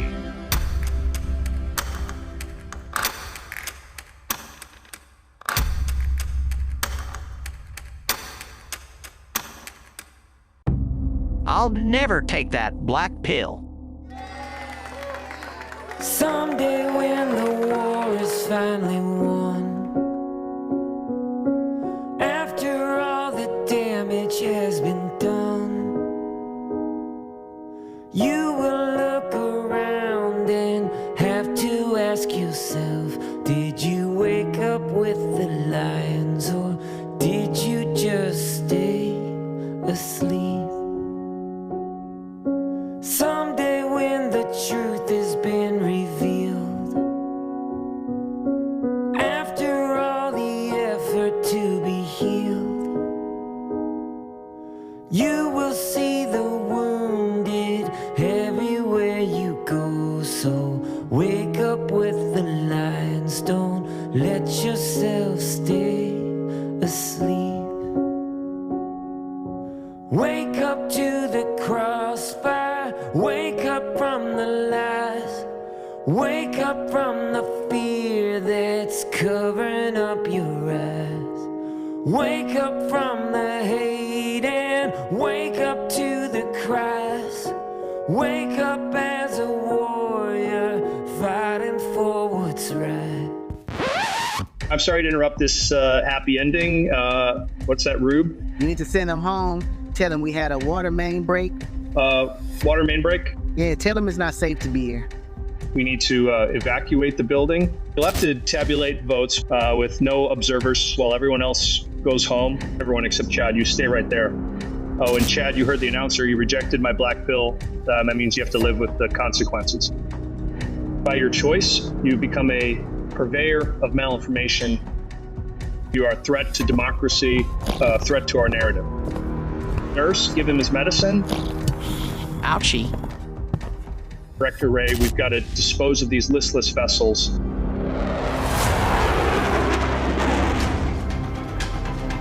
Take the professor far, far away from here. And we need you to put Chad with the other domestic terrorists and insurrectionists.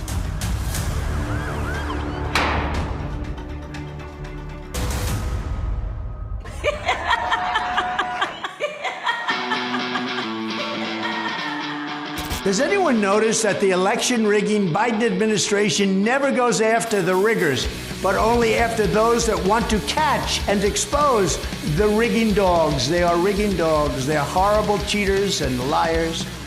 And to get calls all hours of the night and have to constantly look over your shoulder every time you get off a plane or into an Uber. Push me. Push me. We won't quit. Even if you kill me, I will come back and haunt you. You might walk up to someone's door who has a gun in your face, and they would do America proud to blow your brains out. They will never shut me up and kill me first. I have not yet begun to fight. The FBI came after me and took my phone and surrounded me at a Hardee's. If you arrest me, I can call my lawyer. But if you don't arrest me, I can't call my lawyer and you can steal my livelihood here? Eric Coomer did this directly to me. And I made one statement about him. Didn't say nothing for a whole year. Then you guys come up and serve me papers in Colorado. When you say lumpy pillows, now you're in. You got that? They sued my pillow under the premise that I'm doing this to make representing my pillow to make money for my pillow. As I'm getting canceled every day, retailers, shopping channels, just getting destroyed. This is a big lie. You're a lying lawyer. You're an evil, evil man. What exactly did you do wrong to be treated like a dangerous criminal by your government that you pay for? Well, we don't know because the warrant doesn't say. Well, we're considering here how to rewrite this so it's not going to throw us all in jail. Who's threatening you with jail time? That's our point. I vote aye under duress. I found out today that I have no choice but to vote aye or I'll be arrested and charged with a felony. Former advisor Peter Navarro is at this hour in federal custody and about to make a court appearance. Already facing a dizzying crossroads of nearly unprecedented legal and political challenges, Donald Trump's trail of criminal indictments has grown longer. The Georgia case marking the fourth indictment of the ex-president since the end of March. Over the last few days, we have seen mugshots released as the 19 defendants in the Fulton County case have started turning themselves in for booking. We have never before had a mugshot of a United States president, current or former, but now we do.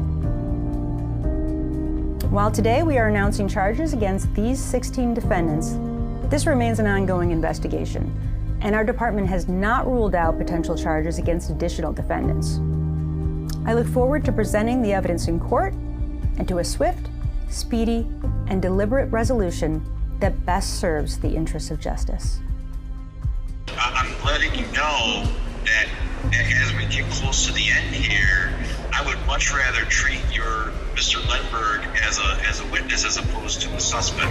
I find it a bit offensive that you would think that this whole thing for me is politically motivated. Jeff Lindbergh served this country for 31 years with the highest national security clearances. So yeah, you can be offended, but I know the man, and I know what you guys are putting him through. Jake, can you hear me? Yes, Professor. Good morning, brother. Hey, how are you doing? Just trying to maintain the resolve around here and keep everybody moving forward with hope in their hearts. So I've been detained indefinitely, nearly 3 years into my incarceration, waiting for a trial.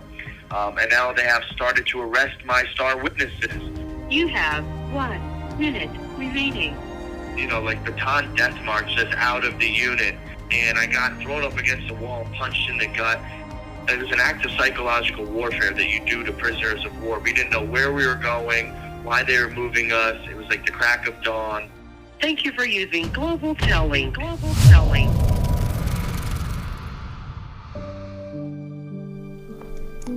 Professor, the event's about ready to start. People are starting to show up. Is everything all right?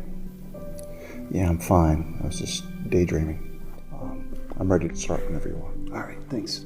Thanks. America, have you awakened? Do you see the new slave trade, where the slaver's whip was relinquished in favor of a computer program that can achieve the same outcome? Or the use of pain to silence a man's voice was merely replaced by distractions and an obsession with comfort and pleasure? America, we are at war. and half of you are still asleep and unaware of it. Now you might ask, do you have any hope, Mr. Unemployed Professor? I do. Not because of my efforts, but because I believe in a mighty God, and I believe in the American patriot. So while our country is led by oath breakers, remind yourself that God is the ultimate covenant keeper. So here's where I end my small part in this very large drama. I offer these words of counsel. First, when a nation rebels against God and falls into decline, God has a condition that must be performed before restoration can occur, namely the repentance of that nation. Second, real restoration requires action from the church to do its part, especially in the satanic realm of politics, by always seeking a place of interposition to stand between godless tyrants and the victims of their tyranny, with a willingness to sacrifice everything as Christ sacrificed for us. And the good news is that the historical actions of Abraham Lincoln, Moses, and the warrior Gideon have already shown us the way. America, here is your prescription. So I'd like to introduce you to Professor David Clements.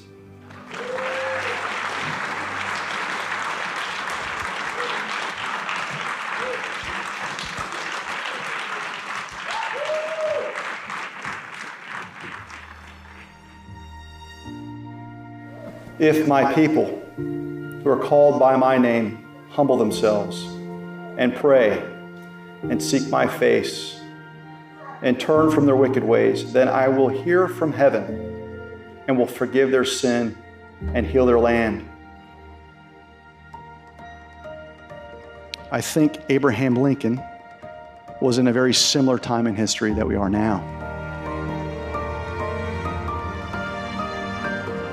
He issued the Emancipation Proclamation. Now, no one would tell you that in 1863 that anyone was truly free. By faith, he proclaimed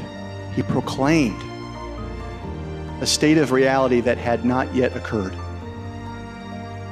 But he saw real bondage, real chains.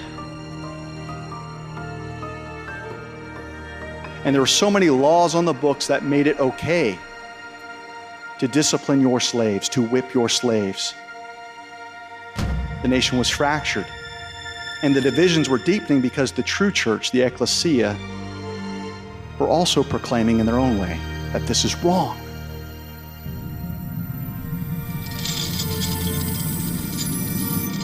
They took a step forward. They kept taking steps forward until we hit an inflection point. A crisis that led us to war. So 4 months later, a lesser-known proclamation went out from Lincoln. It was a day of national repentance, of prayer, of fasting, of humiliation, a day of humility. A lot of people don't know that that was one of the proclamations, but just 18 months later, after that proclamation, any national leader kept the covenant,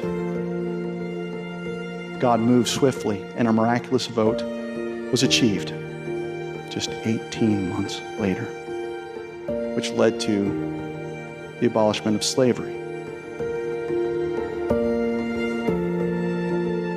And unfortunately, sleepy Joe Biden can't make this work because he's not legitimate. He's a usurper. So I'm going to ask you all to pray and call on those that were robbed of their rightful places because of inaccurate weights and measures, because of divers weights being applied to the scales of justice, that you pray, reach out to them any way that you can, and call them to set forth a day of national repentance. That means, yes, Donald Trump needs to be called. for this very, very specific, solemn occasion. But if he does, and if we follow through as a nation, you're going to see something that you've never seen before. Victory. Real victory. Not the fake thing that we've been seeing over the past 30 years. The veil's been torn. We see just how demonic our culture is. We see it. And now that we see it, and now that we see the chains, we see the machines, they see what we're doing to our children. Many of you are hopeless. Do not be hopeless. Just meet God's conditions. So I pray for that day where we have soon a national call for repentance. Now, this might be a controversial statement for some of you, but God is not in control. God is sovereign.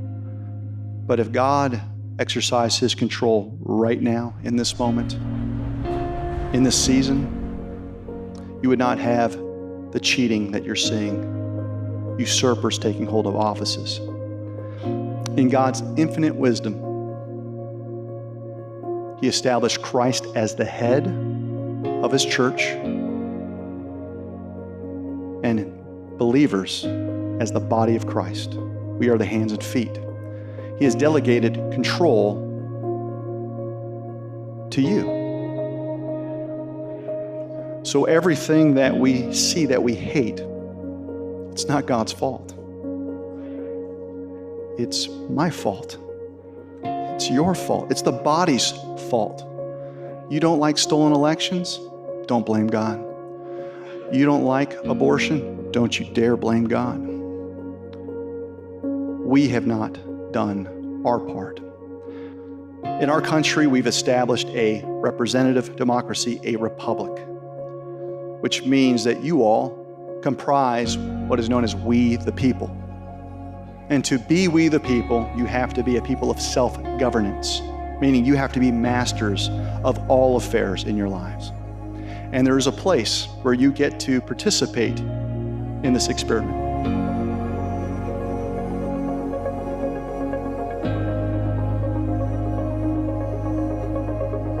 Moses did not part the Red Sea. God did. But Moses was an instrument. And what did Moses do time in and time out? He showed up to this place called the Gap. It's a place of interposition. It's a place where you will be hurt, where you will be slandered, where you will see lawfare if you've gotten the attention of the devil. And the devil's into the slave trade, folks. But you stand there. That's what Moses did. He knew that God had a picture of freedom, and slavery was incompatible with God's character. Pharaoh, on the other hand, believed in slavery. So Moses proclaimed to him, "Let my people go." And he had to say it more than once, because he had to keep going back and standing in front of Pharaoh. So I want you to envision yourselves as many Moseses showing up and confronting many Pharaohs. Now, the good news is that God doesn't need everyone, which leads me to Gideon. Gideon had tens of thousands of warriors. They were inspired. They were ready to do battle. God said, if they see all of the might of your warriors, they're going to forget to do something, which is acknowledge me. Give me glory. So let's have a test. I want you to see how people drink water. How do your warriors drink water? Bring them to the river. Do they get down and lap the water like a dog? Or do they keep their eyes up? Do they keep situational awareness? Do they bring the water to their mouth? I can work with that kind of warrior. How many made the cut? 300. It was enough. So here in your backyard. Almost imagine as if you're looking over a map, you've got your county, election workers, canvassing boards, clerks that have broken their trust with you. You will surround them. Can you find 300 of God's warriors surrounding the 10 feckless usurpers to show up and proclaim truth, fight for your kids, fight for their voices, fight for your own voice, and don't do so in incremental fashion. Do not die on the altar of civility, but become an abolitionist and stay there, expose them, and see your power. 300 against 10, I like those odds. And now think of 3,000 counties, 300 deep in every county, surrounding their feckless politicians. That's your red wave. It's you. You are the red wave. You are the Red Sea.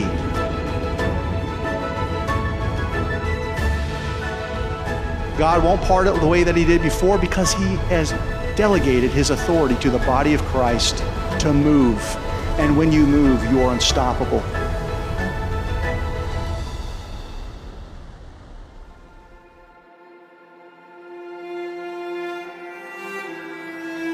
Please state your name. David Clements, slave. That's what I am to this system. And you're giving people 2 minutes to address a national crisis. I'm going to take the time because this is reporting a crime, and the law enforcement actually needs to hear this. 70% of your constituents believe these machines are rigged. Sir, you're out of order. I'm not out of order. You're out of order. He finished an hour. He finished. Next speaker, please. Next speaker. Next speaker, please. I'm the next speaker. I'm going to render my time. We don't transfer time here. How many folks here will afford me more time? He's got about 30 minutes, I'd say. You are violating my civil rights. You are resisting. I'm not resisting. I'm just strong.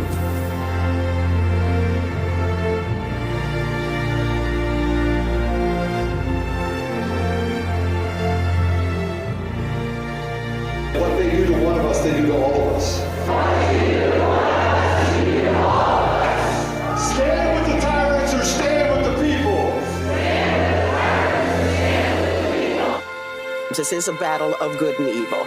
You can sit as lords over us. And I hope that anybody that's running for a position in politics would get it through their heads that when they're elected, they're not gods over us. And there will come a day when you will sit before a higher judge.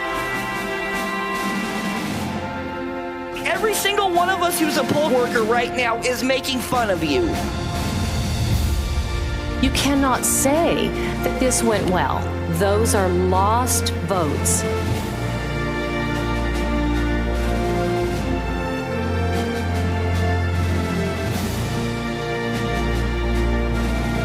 Now, Mr. Chairman, I watched you go through 17 proclamations, and you did not tell that they did not clap or participate. And you deny us our First Amendment right. I hold you with the chips.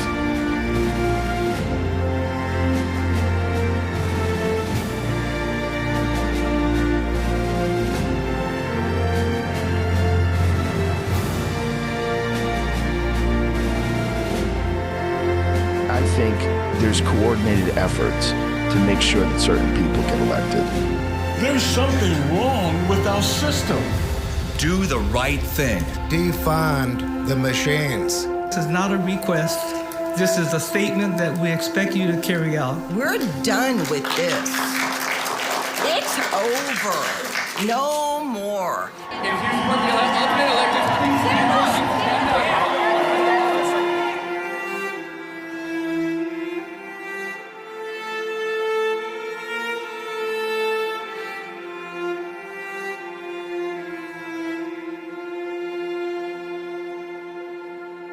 We are talking about our kids. I hear they've all resigned. I tell you what, I will freaking do whatever position you want me to do. We need to have a vote. Okay, say your name. Angelica, I, Tiffany Sanders. I, Stacey Willinger. I believe. I, Anastasia. Okay, that's unanimous.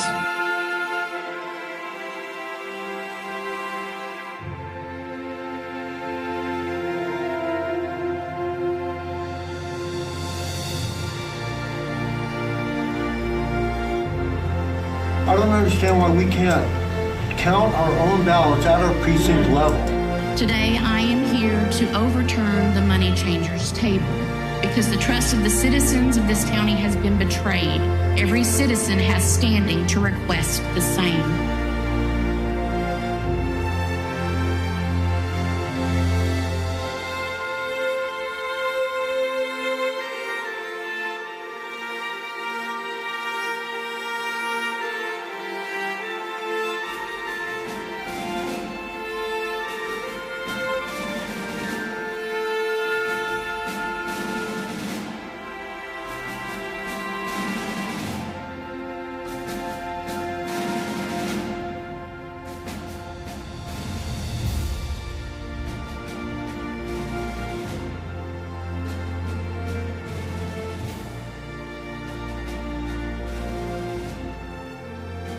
God's graced me with the ability to baptize 3 Gen 6 brothers. Jake, what did you use to perform the baptism? The baptisms were done with good old-fashioned sink water that's connected to the toilet. They want to give their whole heart over and hold nothing back from God. And pour the water over their head and go give them a big bear hug, and everyone claps their hands and gives them a bunch of hugs, and then they start their walk towards heaven. If Donald Trump's providential, aren't you providential? Ask yourself why you're here. We are transferring power from Washington, D.C., and giving it back to you, the people.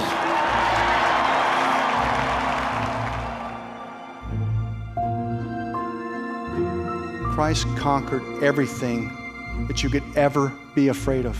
He saved you for a place where there are no tears,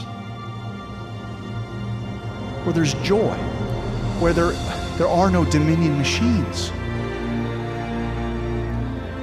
where the slave trader is out of business because Satan is the chief architect of that. And we've been told he's under our feet. Not only will we win, but I will spend the rest of whatever years I have on this earth with my wife, with my children, praising God. And I will do everything I can to keep the memory alive of what God did. And I will teach my son, I will teach my daughter, and I will lift them up and raise them in the Lord. And I will encourage them and admonish them, you better keep this alive, keep the memory alive, because I don't want to go back to hell. All that I have, all that I am, is yours, Lord, King, Jesus. You will not be able to contain the power that works through your life from that moment on. So be the Red Sea, meet God's conditions, and you will have the opportunity to declare, proclaim here and abroad.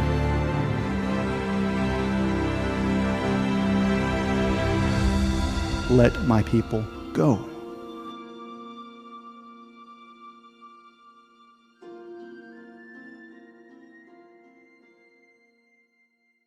Now we'll do the roll call. So for those lives lost on January 6th, Ashley Babbitt, Roseanne Boylan, Kevin Greason, Benjamin Phillips, and on the next day, Officer Brian Sicknick, rest in peace. Those detained, John Andrews, Daniel Ball, Thomas Ballard, Roger Bow, Joe Biggs, Aiden Billiard, Matthew Bledsoe, Kenneth Bonowitz, Tim Bonner, Nicholas Brockhoff, Larry Brock, Antoine Broadnax, Jeffrey Brown, Jeremy Brown, Alan Byerly, Daniel Caldwell, Matthew Caspel, William Cressman, Eric Christie, Lonnie Kaufman, Nolan Cook, Mason Corson, Nicholas DiCarlo, David Dempsey, Lucas Denny, Charles Donahoe, Israel Easterday, Robert Fairchild, Troy Faulkner, Brandon Fellows, Kyle Fitzsimmons, Mitchell Gardner, Robert Gieswein, James Grant, Matthew Green, Timothy Hale, Kenneth Harrelson, Joshua Haynes, Donald Hazard, Albuquerque Head, Andrew Hernandez, Brian Jackson, Shane Jenkins, Douglas Jensen, Justin Jersey, David Judd, Julian Qatar, Matthew Kroll, Jacob Lang, Nicholas Langerin, Samuel Lazar, Marcus Malley, Christian Manley, Cody Matisse, James Malt, Mark Mazza, Ronald Maccabee, Patrick McCoffey, James McGrew, David McCoffel, Sean McHugh, Jeffrey McKellop, Kelly Meggs, Jonathan Mellis, Garrett Miller, Matthew Miller, Jordan Meek, Robert Morse, Christopher Moynihan, Jonathan Munifo, Marshall Neef, Daryl Neely, Ethan Nordine, Nicholas Ox, Joseph Padilla, Robert Palmer, Dominic Pizzola, Mark Ponder, Christine Priola, Mahala Pryor, Chris Quaglin, Barry Ramey, Guy Reppett, Zach Reel, William Reed, Stuart Rhodes, Howard Richardson, Thomas Robertson, Daniel Rodriguez, Moises Romero, Greg Rubenacker, Jerry Riles, Jeffrey Sable, Ryan Samsel, Robert Sanford, Ronald Sandlin, Salvador Sandoval, Troy Sargent, Peter Schwartz, Christian Secor, Hunter Seafried, Bart Shively, Jeffrey Sills, Glenn Simon, Charles Smith, Tommy Smith, Peter Stager, Andrew Taki, Enrique Tario, George Tenney, Devlin Thompson, Dustin Thompson, Jessica Watkins, William Watson, Matthew Webler, Thomas Webster, Jack Whitten, Anthony Williams, Duke Wilson, Ricky Wilden, Kyle Young, and those we've lost to suicide, Christopher Georgia, Matthew Perna, and Mark Unks. Rest in peace.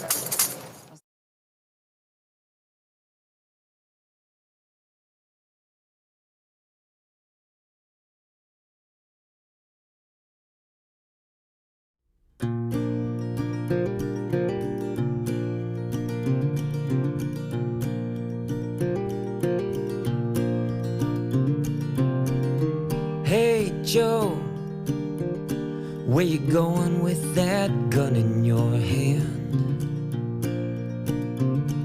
You'll strip the right from an American, but leave it locked and loaded for the Taliban.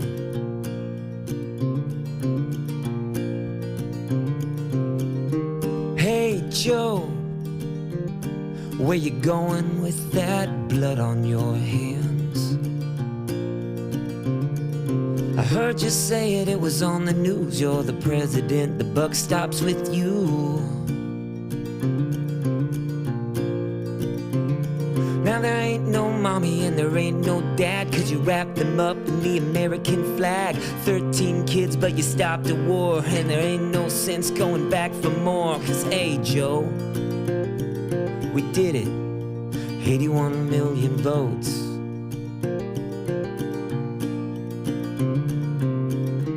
Hey Joe, where you going? Why you moving so slow? They'll prop you up on the TV screen, but forget your job. What flavor ice cream is that?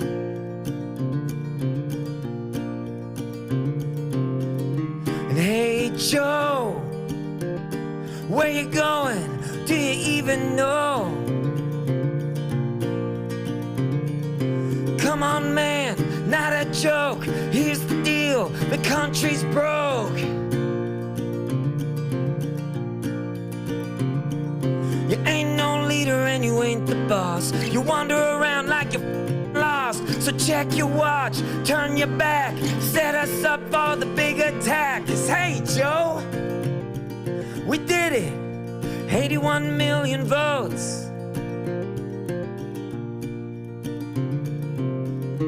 Hey Joe, so where you going with that gun in your hand? And hey Joe, where you going with all that blood on your hand?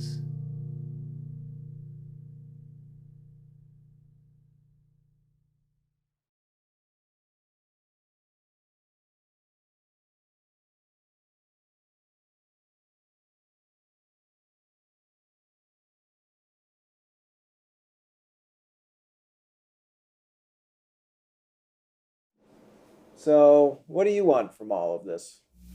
I just want to go home. I want to be left alone. I don't want to do another podcast. I don't want to do another interview. I want a quiet life. And that's a good life. A life where I can go back to doing a profession or honest work, go to church, sit on my porch, read a book. That sounds like heaven. That's what I want.